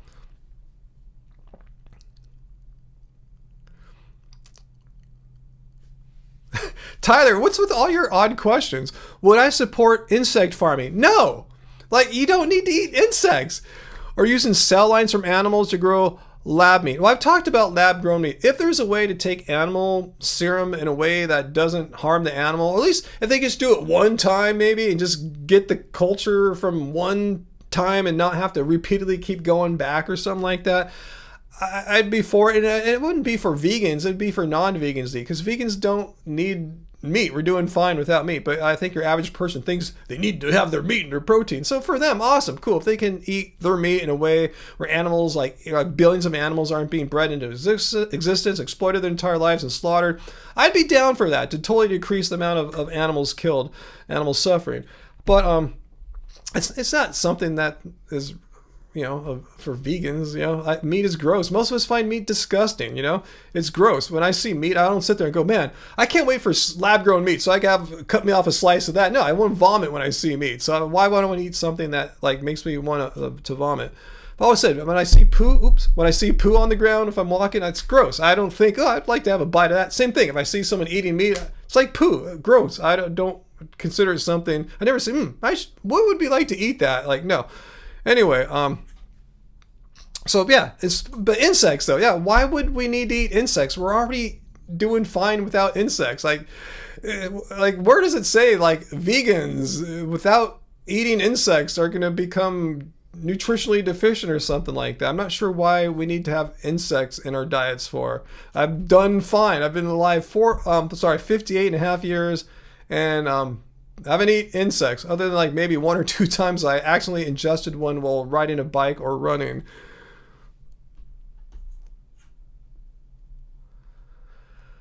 Yeah, honey. Honey is an animal product. Honey is the result of bees doing their natural biological work for bee purposes, for bee colonies, bee queens, bee business. They didn't evolve that set of skills to produce honey for humans. Humans came along and just started taking it. It's bee work. It belongs to bees. So if you're taking it from them and using it for personal gain, that's a definition of exploitation. The reason why I bring that up is that's what vegans are against: animal cruelty and exploitation, and taking the product of someone else's work for your own benefit, either for your personal enjoyment or to sell it, to monetize it, to make money. Yeah, you're treating their work as property. It's not your property. The bees made it. It's their property. If you want to get down to property, it's their stuff. So that's why vegans, if they want to be consistent about their philosophy of being against animal cruelty and exploitation, you really shouldn't have honey, or else, there's a strong argument to be made that you're not following that belief system.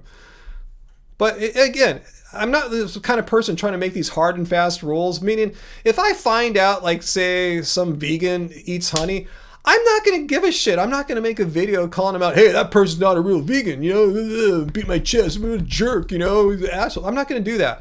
That's their thing, whatever, people do way worse things. People eat carnivore, I don't make videos about them. So if someone who thinks they're vegan eats honey, sucks, but I don't really care. I care, but not to make a video to try to shame them for being a horrible, rotten lowlife that has no morals or ethics or something like that. Anyway, but yeah, I agree with you, late model. Eating meat is weird. Eating insects is weird, right? People think vegans are weird. We're not eating insects, We're not eating dead parts of mammals either. That stuff's weird. Peacefully eating beans, rice, potatoes, and bananas. What's weird about that? It sounds like some of the chillest things you can do in life, right?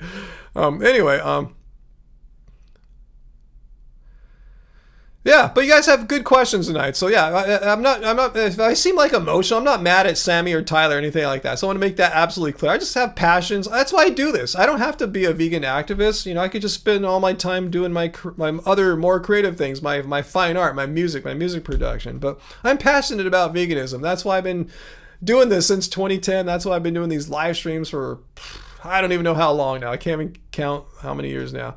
Anyway,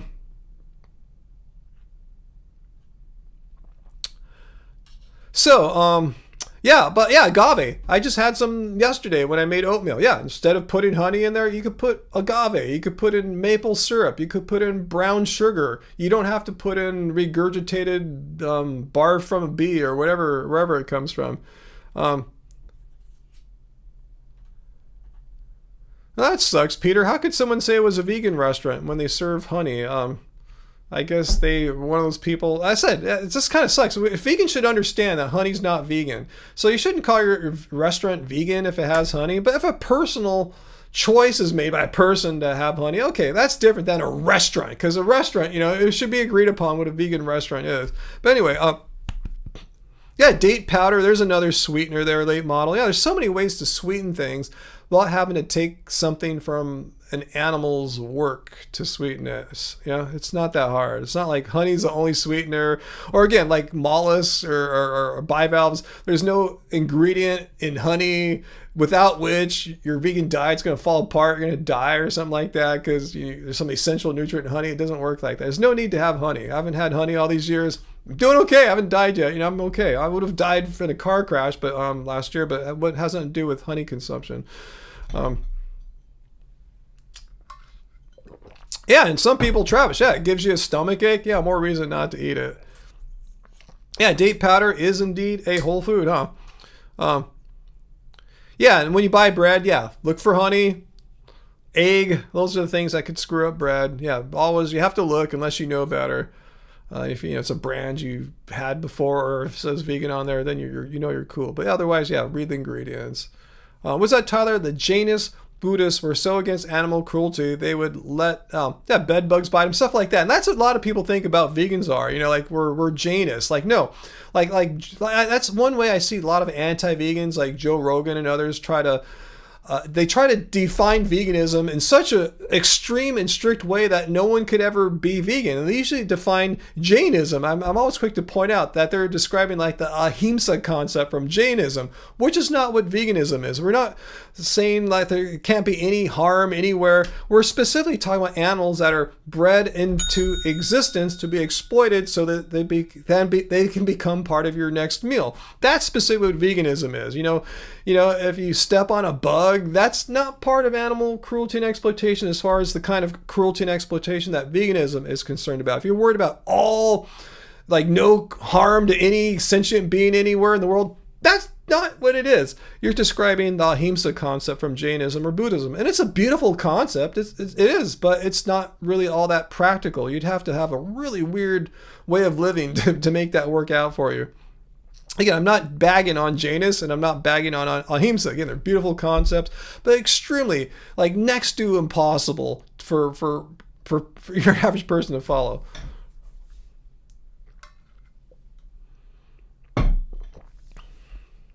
Hey, the other vegan metalhead, right? That's our other vegan. It's not your other account, is it? Let me know if you're the same vegan metalhead from the that was with the EWQY account. You're not the same one, right? VLM, yes, it was Chinese New Year's last Saturday, right? Or last weekend. It was Chinese New Year last week, and you brought homemade chocolate muffins to some family gatherings. They were gone so fast you couldn't even get one, and some asked you to bake them for you. Did they even know they were vegan? Probably not. See, that's why I say vegan stuff is often just as tasty, if not tastier, than the non-vegan counterparts. It depends on how you make it, you know? It's not that like the animal bits is what pushes into being delicious or something like that. Most people don't realize that vegan stuff can be super tasty. Like when we went to the vegan Italian place this morning for coffee and pastries. They were so delicious, you know?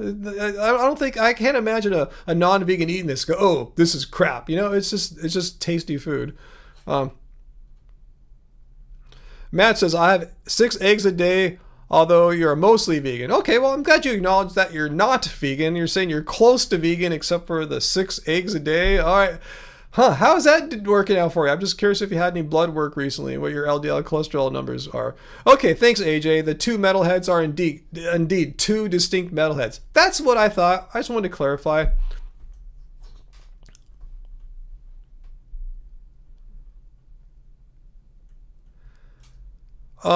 Sammy says, Ryan, if an animal species is on the verge of extinction, okay, let's imagine this scenario happens all the time.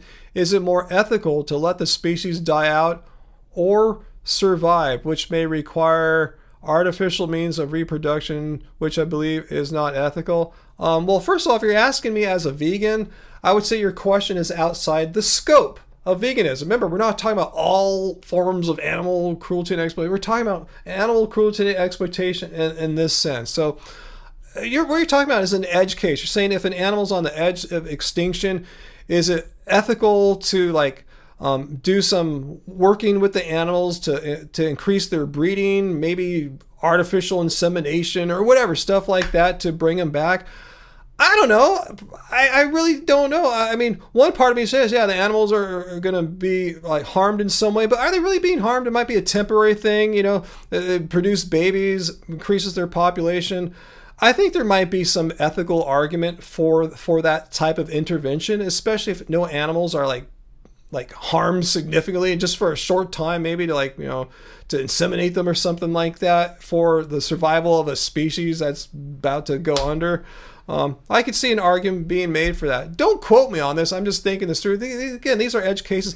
These are not the kinds of things that vegans are really concerned about in their daily lives. Gee, if I buy this burger, did it come from an animal that was on the verge of extinction? No, we're concerned about what happens in everyday life. The 80 billion animals that are bred to existence every year for food purposes, and it's a list of a pretty short list of animals, like a dozen or so. So that's the primary focus. Yeah, are there weird edge cases like that bring up interesting ethical discussions? For sure.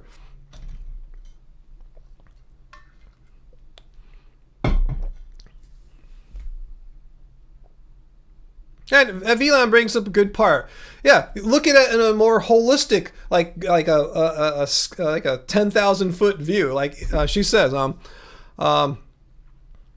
where'd it go? Yeah, she says, I think we need to look past the individual species and look at the bigger picture. How is the whole ecology going to be affected, etc.? It's a very complicated thing. There's philosophical issues, ecological issues. Yeah, it's hard to think of these thought experiments in the just abstract, devoid of more context and detail, in fact. Late model, who are you talking to there? The soy myth was debunked 25. I think it was debunked like 35 years ago, right? Way to stay current law. Let's see, where's that at? Where is the person that you're referring to here? Matt, can you find me any licensed practicing cardiologists that, or actually any position, can you find me any organizations of heart professionals that say that LDL is protective and it's good. You should increase your LDL. Hell, get it to 600. That's amazing. You're gonna live for freaking ever. Can you find me any organization of cardiologists or heart professionals that have come out and said on the record that what you're saying is true? Because I know there's a lot of shirtless guys in the jungle with super high LDL because they eat a bunch of meat that will say that, but I have yet to see any health organization, particularly one of heart professionals, that will say that. But yeah, a lot of people like to say that don't know what the fuck they're talking about, and that's dangerous information. And I'm thinking about just blocking this person just for trying to put out a piece of information that goes against the scientific consensus and the consensus position of heart professionals. Yeah, you're giving me the position consensus of shirtless guys in the jungle, but those are not people that we should get health advice from, particularly health advice that could freaking kill you. So anyway, and late model, the guy I addressed earlier, that's no such thing as mostly vegan. I said, so in other words, are you saying you eat almost vegan except for the 6 eggs you have a day? and what's this thing about soy? Matt said, you don't want to be a soy boy? You don't have to eat soy, Matt. Do you understand if you're vegan? Vegan doesn't mean he or she who eats tons of soy. I remember there was maybe 2-3 years as a vegan where I had zero soy. There were a couple exceptions. I went to sometimes some Asian restaurants that made like fake meat products. Like it's called like temple food, like for the Buddhist monks who are vegan or vegetarian. So some of that could have been made out of soy. But we didn't buy soy. We didn't eat tofu for years. So you don't have to be vegan. You don't have to eat soy if you're a vegan. If that's the one thing, Matt, if that's the one thing holding you back, you'd say, Matt Sundin is thinking to himself, I don't think, he's thinking to himself, wow, I really want to go vegan. I really would go vegan this very moment, except I don't want to have to eat all that soy. Well, I'm here to tell you, Matt Sundin, you don't have to eat a lick of soy as a vegan. Literally, you don't have to have any soy. If that's the one thing you're concerned about, you don't have to. So are you going to go vegan now, Matt? With that out of the way, with that hurdle overcome, Matt, will you just tell me right now you're going to go vegan? Oh, you're not, because now you're talking about cardiologists are bought by Big Farm. Well, shirtless guys in the jungle are bought by getting their sponsorship deals and YouTube AdSense money. So yeah, no one's clean of money. The thing is, the shirtless guy in the jungle has no real reputation to protect. If they're wrong, they'll just suck it up, pivot to something else. Cardiologists associations can't be wrong. If they lose their reputation, that's all they have. They're destroyed. The whole thing's gone. So who are you going to trust? Some shirtless guy in the jungle or organizations of health professionals? Not even just lone single cardiologists or health professionals. An organization making a clean, precise position statement about LDL cholesterol. I know where I stand. I stand where the scientific consensus is, and I'm not going to follow the dangerous, untested assertions of shirtless bros in the jungle.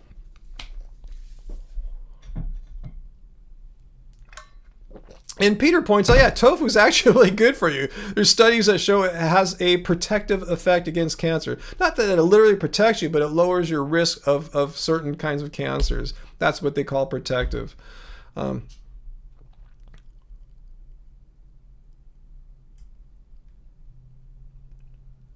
Let's see, Porcelain Doll says, I thought we needed to be inclusive to the non-vegans and recognize their efforts even if they can't be perfect. Why are we judging them so harshly? Well, I see Late Model respond to you. She says, she's speaking for herself, and I like what you're saying there, Late Model. I'm inclusive, but words matter, definitions matter. Yeah, exactly. Let's look at the definition of veganism again. It's a stance, it's a philosophy and way of living which seeks to exclude as far as possible and practicable all forms of cruelty and exploitation to animals for food, clothing, or any other purpose. That's what veganism is, having a stance against animal cruelty and exploitation for starters. And secondly, and most importantly, I think, is putting that belief into practice into your life. It's the way of living part of the definition when it says a philosophy and a way of living. The way of living means is to abstain from animal products. So that's what vegan means. So I don't think we're being assholes saying, well, if you don't live up to that, you suck or something like that. And we're just saying, no, words have meanings. Words mean words. So if someone says I'm mostly vegan, I'll go, you're either kind of vegan or you're not. It's like being pregnant, that's kind of the thing. You're either pregnant or you're not. You're either vegan or not. If you want to say you're almost pregnant, I'm not sure what that means. Almost vegan. Well, to me, that means, well, I don't know what that means, because how can you be almost vegan? Because veganism, again, is not defined solely by what you eat. It's about why you made the choice to eat what you eat. So I have this trouble with I'm almost vegan, but I have 6 eggs a day. It's like saying, well, I believe graping people's wrong, but every once in a while, I'm going to go out in the street and grape an unsuspecting person, just to get that yah-yah out. But I'm a good person. I don't grape that much, so I'm not sure. I'm just going to, words mean words, Either you're a rapist or you're not. Either you're vegan or you're not. So if you're almost vegan, cool, awesome. I tip my hat for you for cutting tons of animal products out of your diet. Awesome, totally cool. I'm not going to call you a jerk. I'm not speaking down to you. I'm not trying to mock you. But you're not almost vegan. Either you're vegan or you're not. Just say if you were vegan, you wouldn't still eat the animal products. So anyway, why are you saying grape? Because I don't want to get demonetized, and I've seen other people on live streams on YouTube and TikTok often use the word grape instead of the R word. Matt, you worried if you drop the eggs, your testosterone will drop? Well, Matt, Watch my vid. It's anecdotal, but I got my testosterone last tested around the age of 55. Free and total testosterone. 55, your testosterone levels are supposed to decline over age. Well, mine were the same testosterone levels of an average healthy dude that's like 29, 30 years old in their testosterone producing prime. So who knows? Maybe I was sky high off the charts when I was 30. I have no idea. I wasn't getting my testosterone tested then, but I haven't had any eggs in over since before 2010. My T is like peak levels still. I don't need to get shots like Joe Rogan has to get the testosterone levels that I have naturally. No shots, no nothing, just eating a healthy plant-based diet. So your assumption that if you automatically stop eating eggs, your testosterone levels is going to drop, it's unfounded. Not only does my personal anecdotal experience contradict that, as I showed in my blood test, my high testosterone blood test video, there's actual science that shows that high protein, high meat diets actually decrease testosterone levels. Plant-based diets do not decrease testosterone levels. What's grape? Chop the G out of grape, and that's what I was talking about. That's what I'm referring to.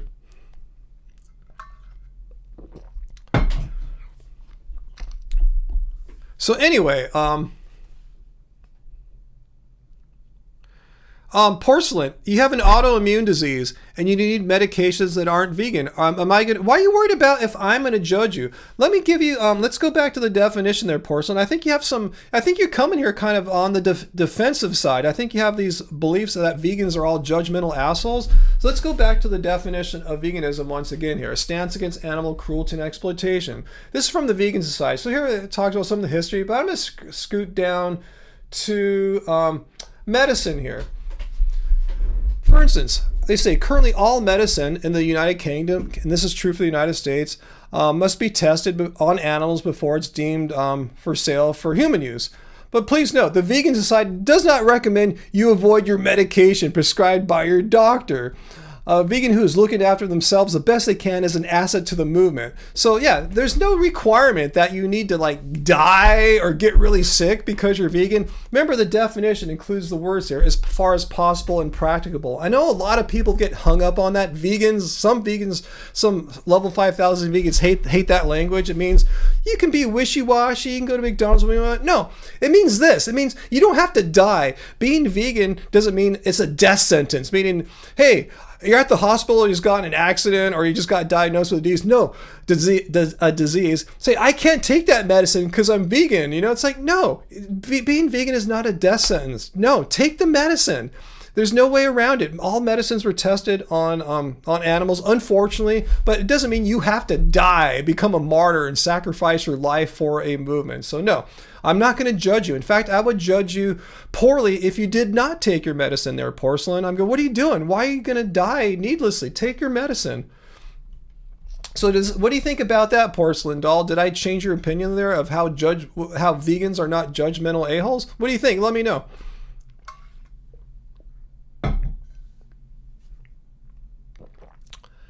I'm not sure what's going on there, Matt, but I'm not associating anyone with grape. I was trying to make an analogy there. I didn't say anyone committed grape or anything like that.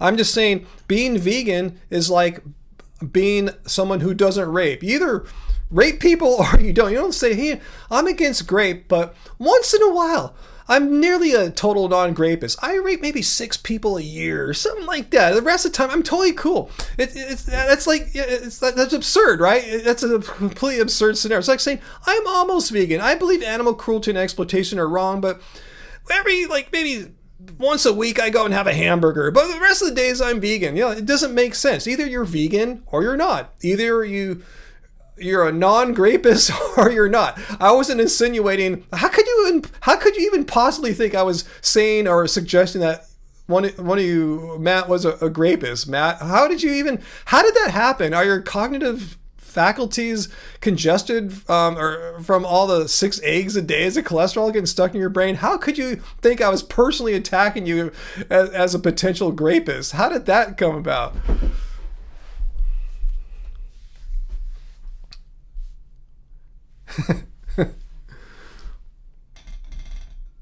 Yeah, it's like unalived, Saral. Yeah, it's like unalived, saying killed or murdered, something like that. Yeah, exactly. So videos don't get demonetized. Exactly that. Thanks for pointing that out, AJ. Release the grape files. Yeah. But no, I never accused anyone here of being a grapist. It's an analogy. How can you not understand a simple analogy? I mean, am I that poor of a communicator? Am I failing at my task here tonight, guys? Let me know.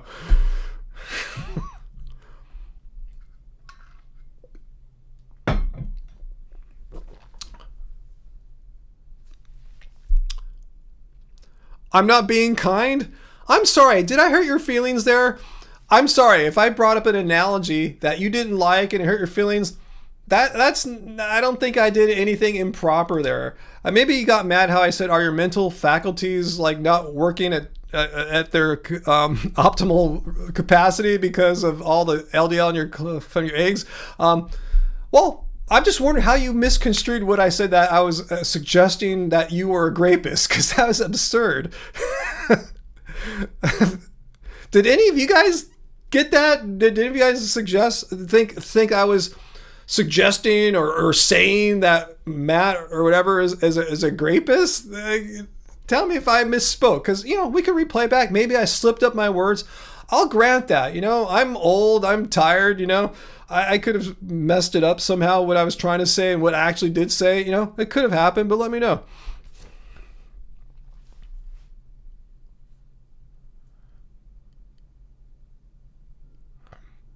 Thanks, late mod. I think I'm a pretty nice guy, but my kindness has limits. If someone's being a dick to me, I don't feel like I'm obligated to keep on being a nice person. In fact, that's when I become a very not nice person. What's the problem? Well, Matt Sundin, according to I think it was who was replying to him.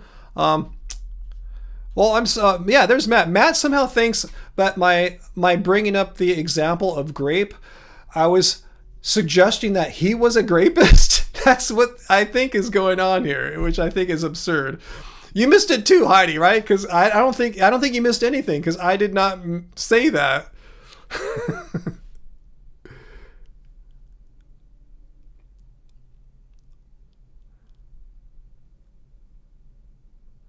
Let's see.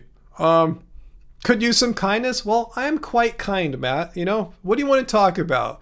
You come to my live stream and start, saying a bunch of weird stuff. I'm going to react to you. But I don't think I've done anything that I'm embarrassed about. I don't think I did anything that was like, I'm gonna look back on, God, I really was like super rotten person to Matt Sundin tonight. But hey, if you want to start on a new footing here, Matt, I'm totally cool. Let's let bygones be bygones. Let's erase the past of tonight, of our interaction, Matt Sundin, and let's start anew. What do you want to talk about? Okay, let's start fresh.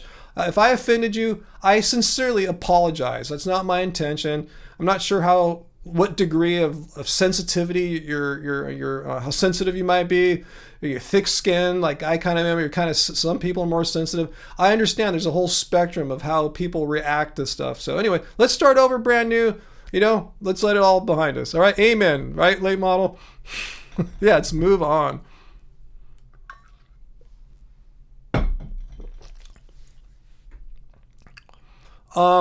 Sammy wants to know, what am I going to do with all my music gear towards the latter part of my life? Will I pass them on to... Well, I'm going to have to leave... I need to get a trust mate at some point. I'm at that age now where I really should have one. Depends what you mean, the latter part of my life. My intention is to keep making music forever. I mean, forever as I'm alive. As long as I'm alive and able to pick up instruments and hit the computer or whatever is going to be in the future, the virtual reality screen, whatever, I'm going to keep on making music. So I guess once I'm gone, I will have to figure out a younger relative, a niece or nephew type to leave my stuff to. Do you want some of it, Sammy? But I'm not going to get buried with anything. I probably won't even get buried, but I have not really put much thought into that. What's that, late model? You just finished doing beneficiary paperwork and getting to work on your TODs next. TOD. I don't even know what this stuff is. See, I'm not really all that well aligned with making sure my future, once I pass, all that stuff's handled.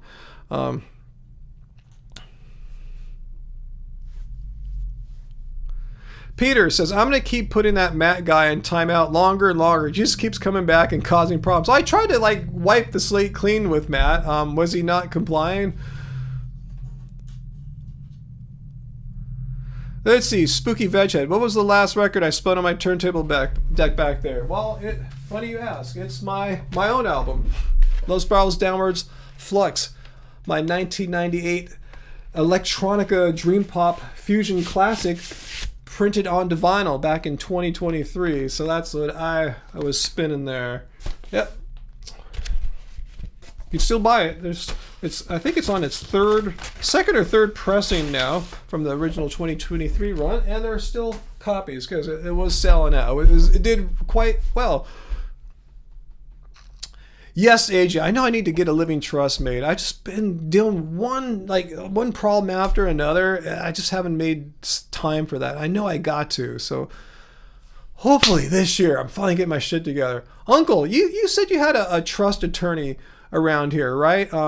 Let me know. I thought you said you had one out towards my way or not. Let me know. I still need to get one, and hopefully someone local. I don't want to drive far. My mom has her trust attorney, but it's a long drive for me. Like, why go 45, 50, or an hour away, 50 minutes to an hour away when I go somewhere like 10 minutes away?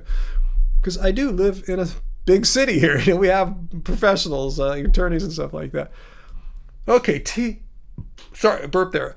TOD equals transfer on death.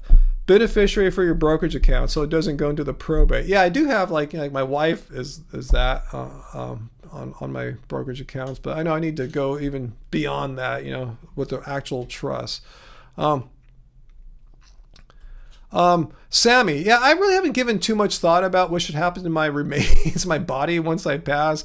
I don't see myself going to a cemetery. Hey, I want this plot here. I want this casket. Save it for me. I don't think I want to do that, so I probably won't get buried. But I actually haven't really thought too much about that yet. But yeah. Oh, thanks, Heidi. Thought the vinyl was pretty. Yeah. I always try to make I'm not the primary creator of the visual art, but yeah, involved in the production of the whole thing. So we try to make it look cool. Uncle, do I still make CDs? On occasion, not really. No, I mean the music market has really shifted to streaming. Yeah, there's some resurgences in vinyl, OBS, and there's some resurgences in cassettes and CDs as well. But I mean, those are kind of blips on the radar compared to the penetration of streaming music these days. Peter, until you have a wife or girlfriend or kids, you're just going to give all your stuff to nieces and nephews? Yeah, that's probably what we're going to do. Yeah, for me, it's like it goes to Angie. Angie's goes to me, whoever survives for, and then next we'll go to nieces and nephews. Okay, Uncle, you're your trust guy or gal. Yeah, okay, that's not too far for me. Okay, I'll get in touch with you about that. Are you happy? Were you happy with your trust attorney's services? Let me know if they were easy to get along with and reasonable to work with, reasonable price and all that.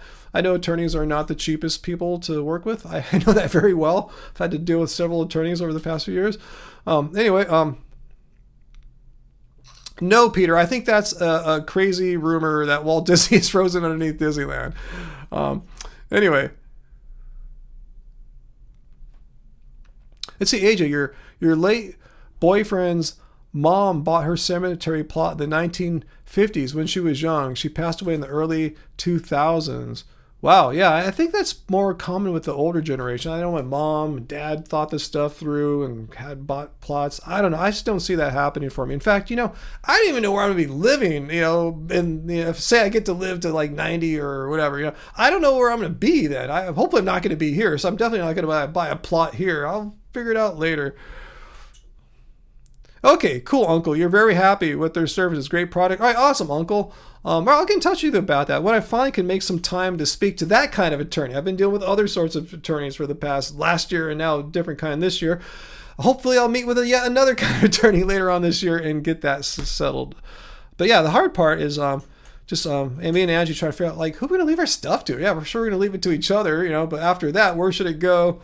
So yeah, we just haven't figured that part out yet, but we have some ideas now.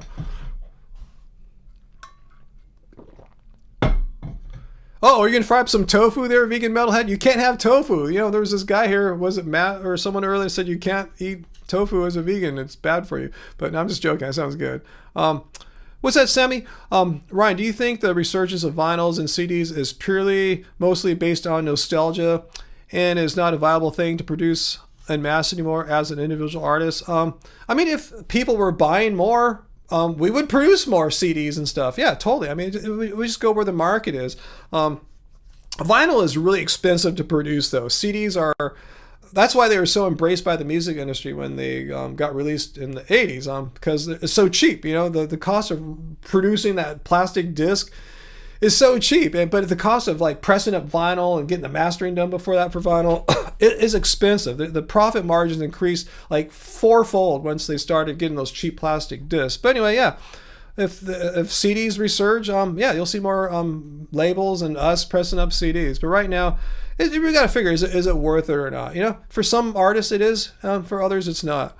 But I think a lot of it is nostalgia for older people, and there's a certain kind of, not nostalgia, but a fascination for nostalgia. I think for a lot of younger, like Gen Zers, like it's just kind of. I think it's kind of cool. Like it is kind of cool. Like an old iPod. It's kind of nice. Just put the music on there and listen on the iPod. You don't need to be connected to the internet and stream it. There's something to be said for just having the songs. You download them and you put on your headphones, and there you go.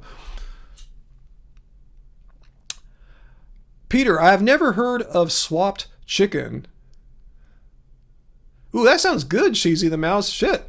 Can you send me some of that? Tonight you made some vegan fajitas with portobello mushrooms, bell peppers, lime juice, oregano, and cumin. Wow, that does sound so good. Damn, you're living fine there.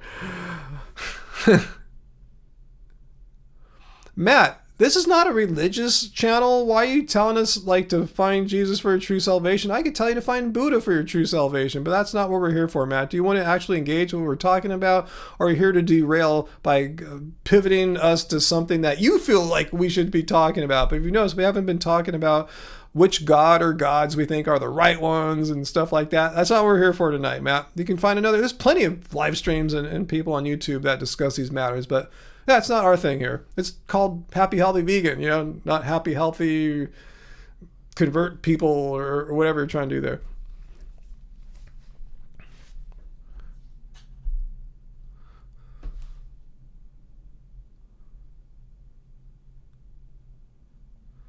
Let's see. AJ says Swap Chicken is a really realistic vegan chicken brand. Oh, cool. Yeah, I don't think I've heard of them before. I mean, that brand, them, Peter, although you are trying to convert us to veganism, aren't you?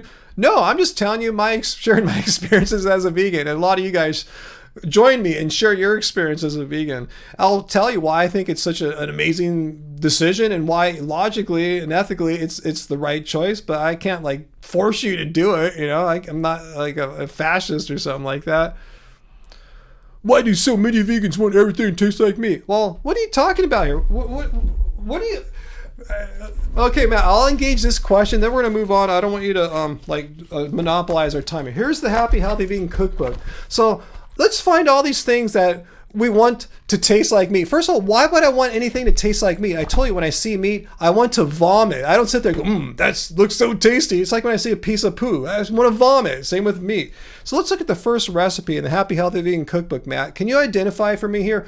What in here do I want? Is that what I'm wanting to taste like meat? We have white beans, typically like cannellini beans, some sun-dried tomato. We got kale. We got a blend of wild rice and white rice. So tell me here, Matt, what in here is tasting like meat? There's I think a few mushrooms maybe too. So you said vegans want everything to taste like meat. What in here are we trying to like make taste like meat? This is the first recipe. We can go page by page.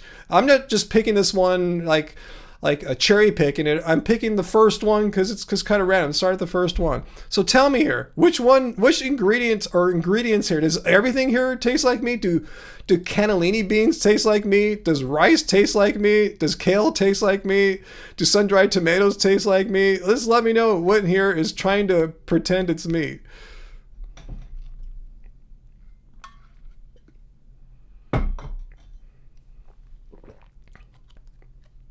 I don't think I'm going to get an answer, right? It's not going to happen. I don't think he's going to answer. Figures. So anyway, maybe Peter timed him out too. Your apologies? So, okay, so let's be clear now. Do you want to retract your statement? Do you want to walk that back now? Do you realize how your statement was foolish? Let's get that on the record before we can move on, Matt.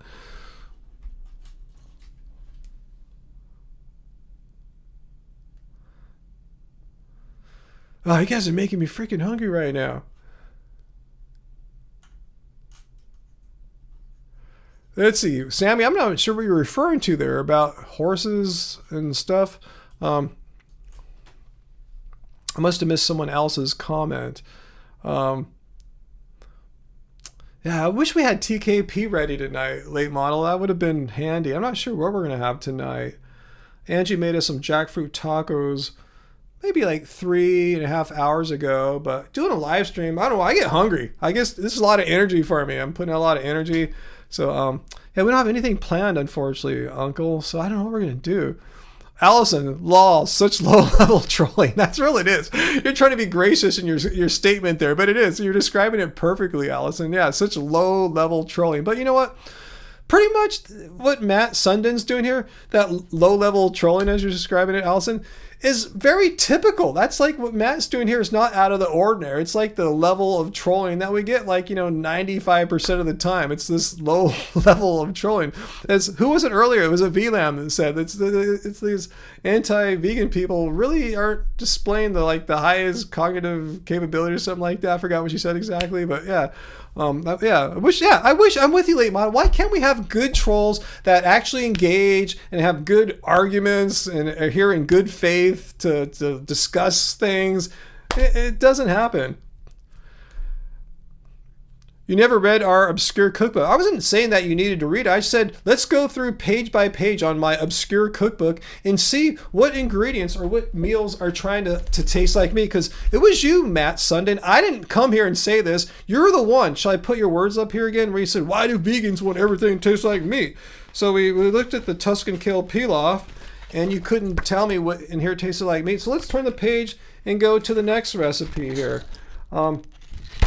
3 bean chili. 3 bean chili here. So we have avocados. I see some tomatoes, beans and stuff. And here, what here is supposed to be like meat. We have carrots. Let me read the ingredients here. We have short grain brown rice, mushrooms, celery, carrots, bell peppers, zucchini, green beans, chopped greens like kale or spinach, corn kernels, diced tomatoes, pinto beans, black beans, kidney beans, and some spices. So what here is trying to taste like meat, Matt Sundin? Because you're the one that came here and said this. I'm just holding you to your own words here. I know you don't like that to happen. I know you don't like to be accountable for shit that comes out of your mouth or your hands on the typewriter there. But anyway, the keyboard. So let me know. Do you want to walk back your claim and admit that your statement was premature and foolish once you actually talk to a real vegan? I know a lot of people who are not vegan, like Matt Sundin, have these beliefs. They think they know what vegans are all about. They think they know what veganism is. They think they know what we eat. Yet they don't. They're just imagining. They're fantasizing what vegans are all about and what we eat. They don't know. And when confronted with reality by a real actual vegan pointing to this actual book here, then they don't know how to respond. There's all this cognitive dissonance. They're short-circuiting, and they don't want to engage. Notice how he hasn't responded since. So anyway, I just want him to acknowledge, Matt, if you're a true man, I know you seem to put out this vibe like you're a real man of honor. Just acknowledge that you were wrong. I've been wrong about many things in life, and I'm man enough as a vegan. I'm man enough to admit when I'm wrong. Just tell us. Just admit that you didn't know what you were talking about, which is. It's common. That happens all the time in life. You didn't really know what you're talking about. You were fantasizing what you imagined vegans eat, and you were wrong about your claim, all right? Yeah, typewriter. Holy, shows how old we are. Huh? Or me, I'm the one who said it. You want me to read the TKP ingredients next? I'll get it to you, late model. I promise you, I'll get you something. I promise. I'll tell you later on in private what I've been dealing with lately. It's been sucking a lot of my time up.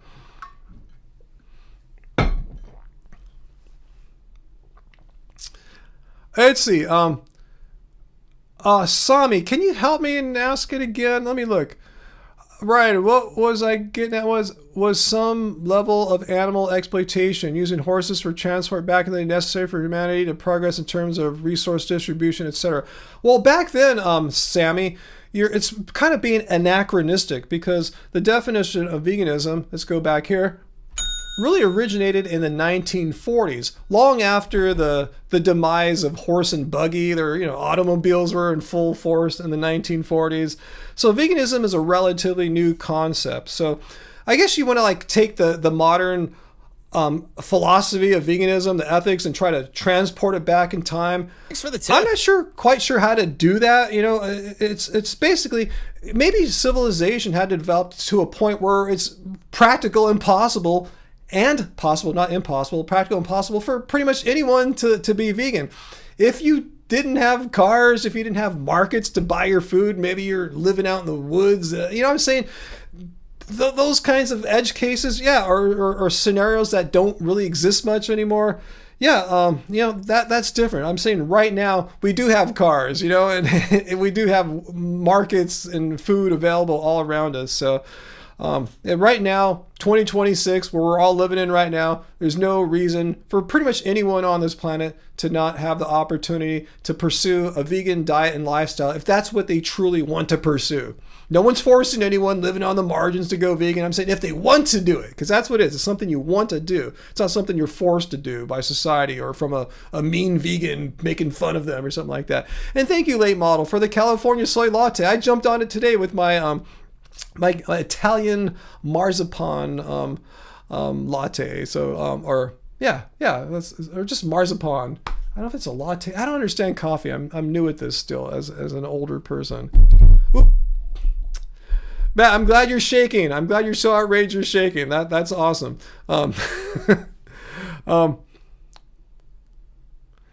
Late Model says to AJ, if you email Ryan, he has my permission to give you her. Okay, okay. So Late Model, you're saying I have your express consent to pass on your email address to AJ? Just let me know. Just say yes, Ryan. That's cool or something. Whatever. Just let me know I understood you right. That I can give Late Model's email address to AJ. So let me know. I don't want to dox you or anything like that, but AJ is totally trustworthy. Yes, Ryan, give her your email address. Okay, awesome. I shall. If I hear from AJ, I'll try my best to remember that. If it happens in the next few days, I'll remember. A week or so, I might not, but I'm going to try to permanently imprint that onto my memory right now. All right, see. All right, so Peter, you timed Matt down for 30 minutes. The live stream will be over in probably less than 5 or 6 minutes. So yeah, he can come back next week, and that gives Matt Sundin an entire week to think of a new line of reasoning, a new question, some new way to gotcha me or debunk veganism or something like that. So Matt, don't go away in anger or anything like that or shame. I know you said you're shaking right now, so don't do that. Just calm down, relax. It's all gonna be okay. And you're welcome to come back next week and try it out again. Try it out again, meaning not troll again, but to come back and actually ask real questions and engage rather than just kind of be evasive and accuse me of calling you a horrible rapist or something like that. So, AJ, hey, I think we're friends now on Instagram. I'll try to message me, or I'll try to hit you up on Instagram, AJ. Yeah. Try that. Hit me up on Instagram, and I can give you Late Model's email address there. I think that'll work. Yeah, let's try that first as our first way of trying this. So yeah, you're right. The 2 hours are over. I said I pretty much live stream 2 hours. It seems to be a good sweet spot. That's when I start getting really freaking hungry too. So I'm gonna go into the kitchen and what do we got? So. All right, cool. So yeah, let's call it a week, guys. Yeah, thanks for being here with me this week. I'm not sure what happened yesterday. Most of you guys didn't. Let me ask AJ before I go. A lot of you guys didn't seem to get the notification yesterday or Wednesday for my video about VD, vegan nutrition, being ill. Let me know if you guys got it, because only a few people seem to show up. I remember Carmichael and Late Model, but I don't remember even if I didn't see AJ or like Heidi.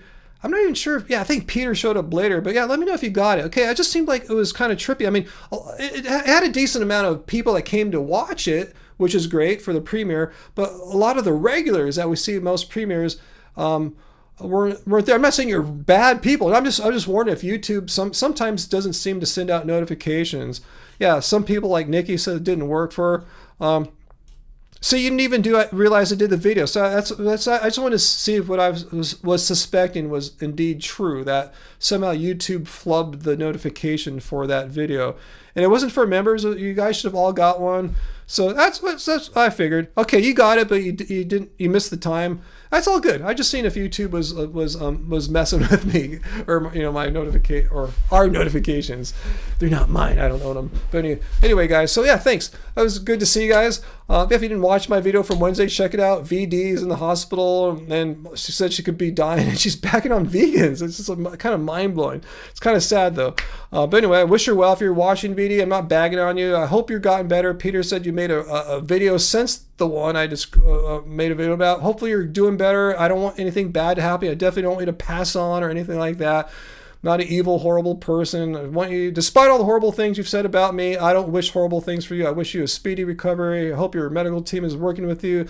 Hopefully you're back home and improving. I don't know. I'll check an update later. So anyway, guys, thanks for watching, everyone. Thank you, Peter and Uncle, for moderating. And thanks for all our donations tonight. Happy Fam, Late Model, AJ. And someone gave us a really nice tip on Bandcamp earlier today. They bought our first Love Spirals album, Windbill Kiss, and paid way more than our asking price. So thanks for everyone for supporting us on Happy Healthy Vegan, supporting our music, and just being cool people I love to spend my Friday nights with. And I just can't say enough. So thank you guys. You guys are awesome. And hopefully I'll make another video next week, in the middle of the week. Hopefully we'll see how things go. Things have been kind of crazy, like I said. And Friday night, I'll be here. All right, guys. So thanks so much. Peace to y'all. Have a good, safe, happy weekend. And remember, it doesn't suck being vegan. Bye, guys.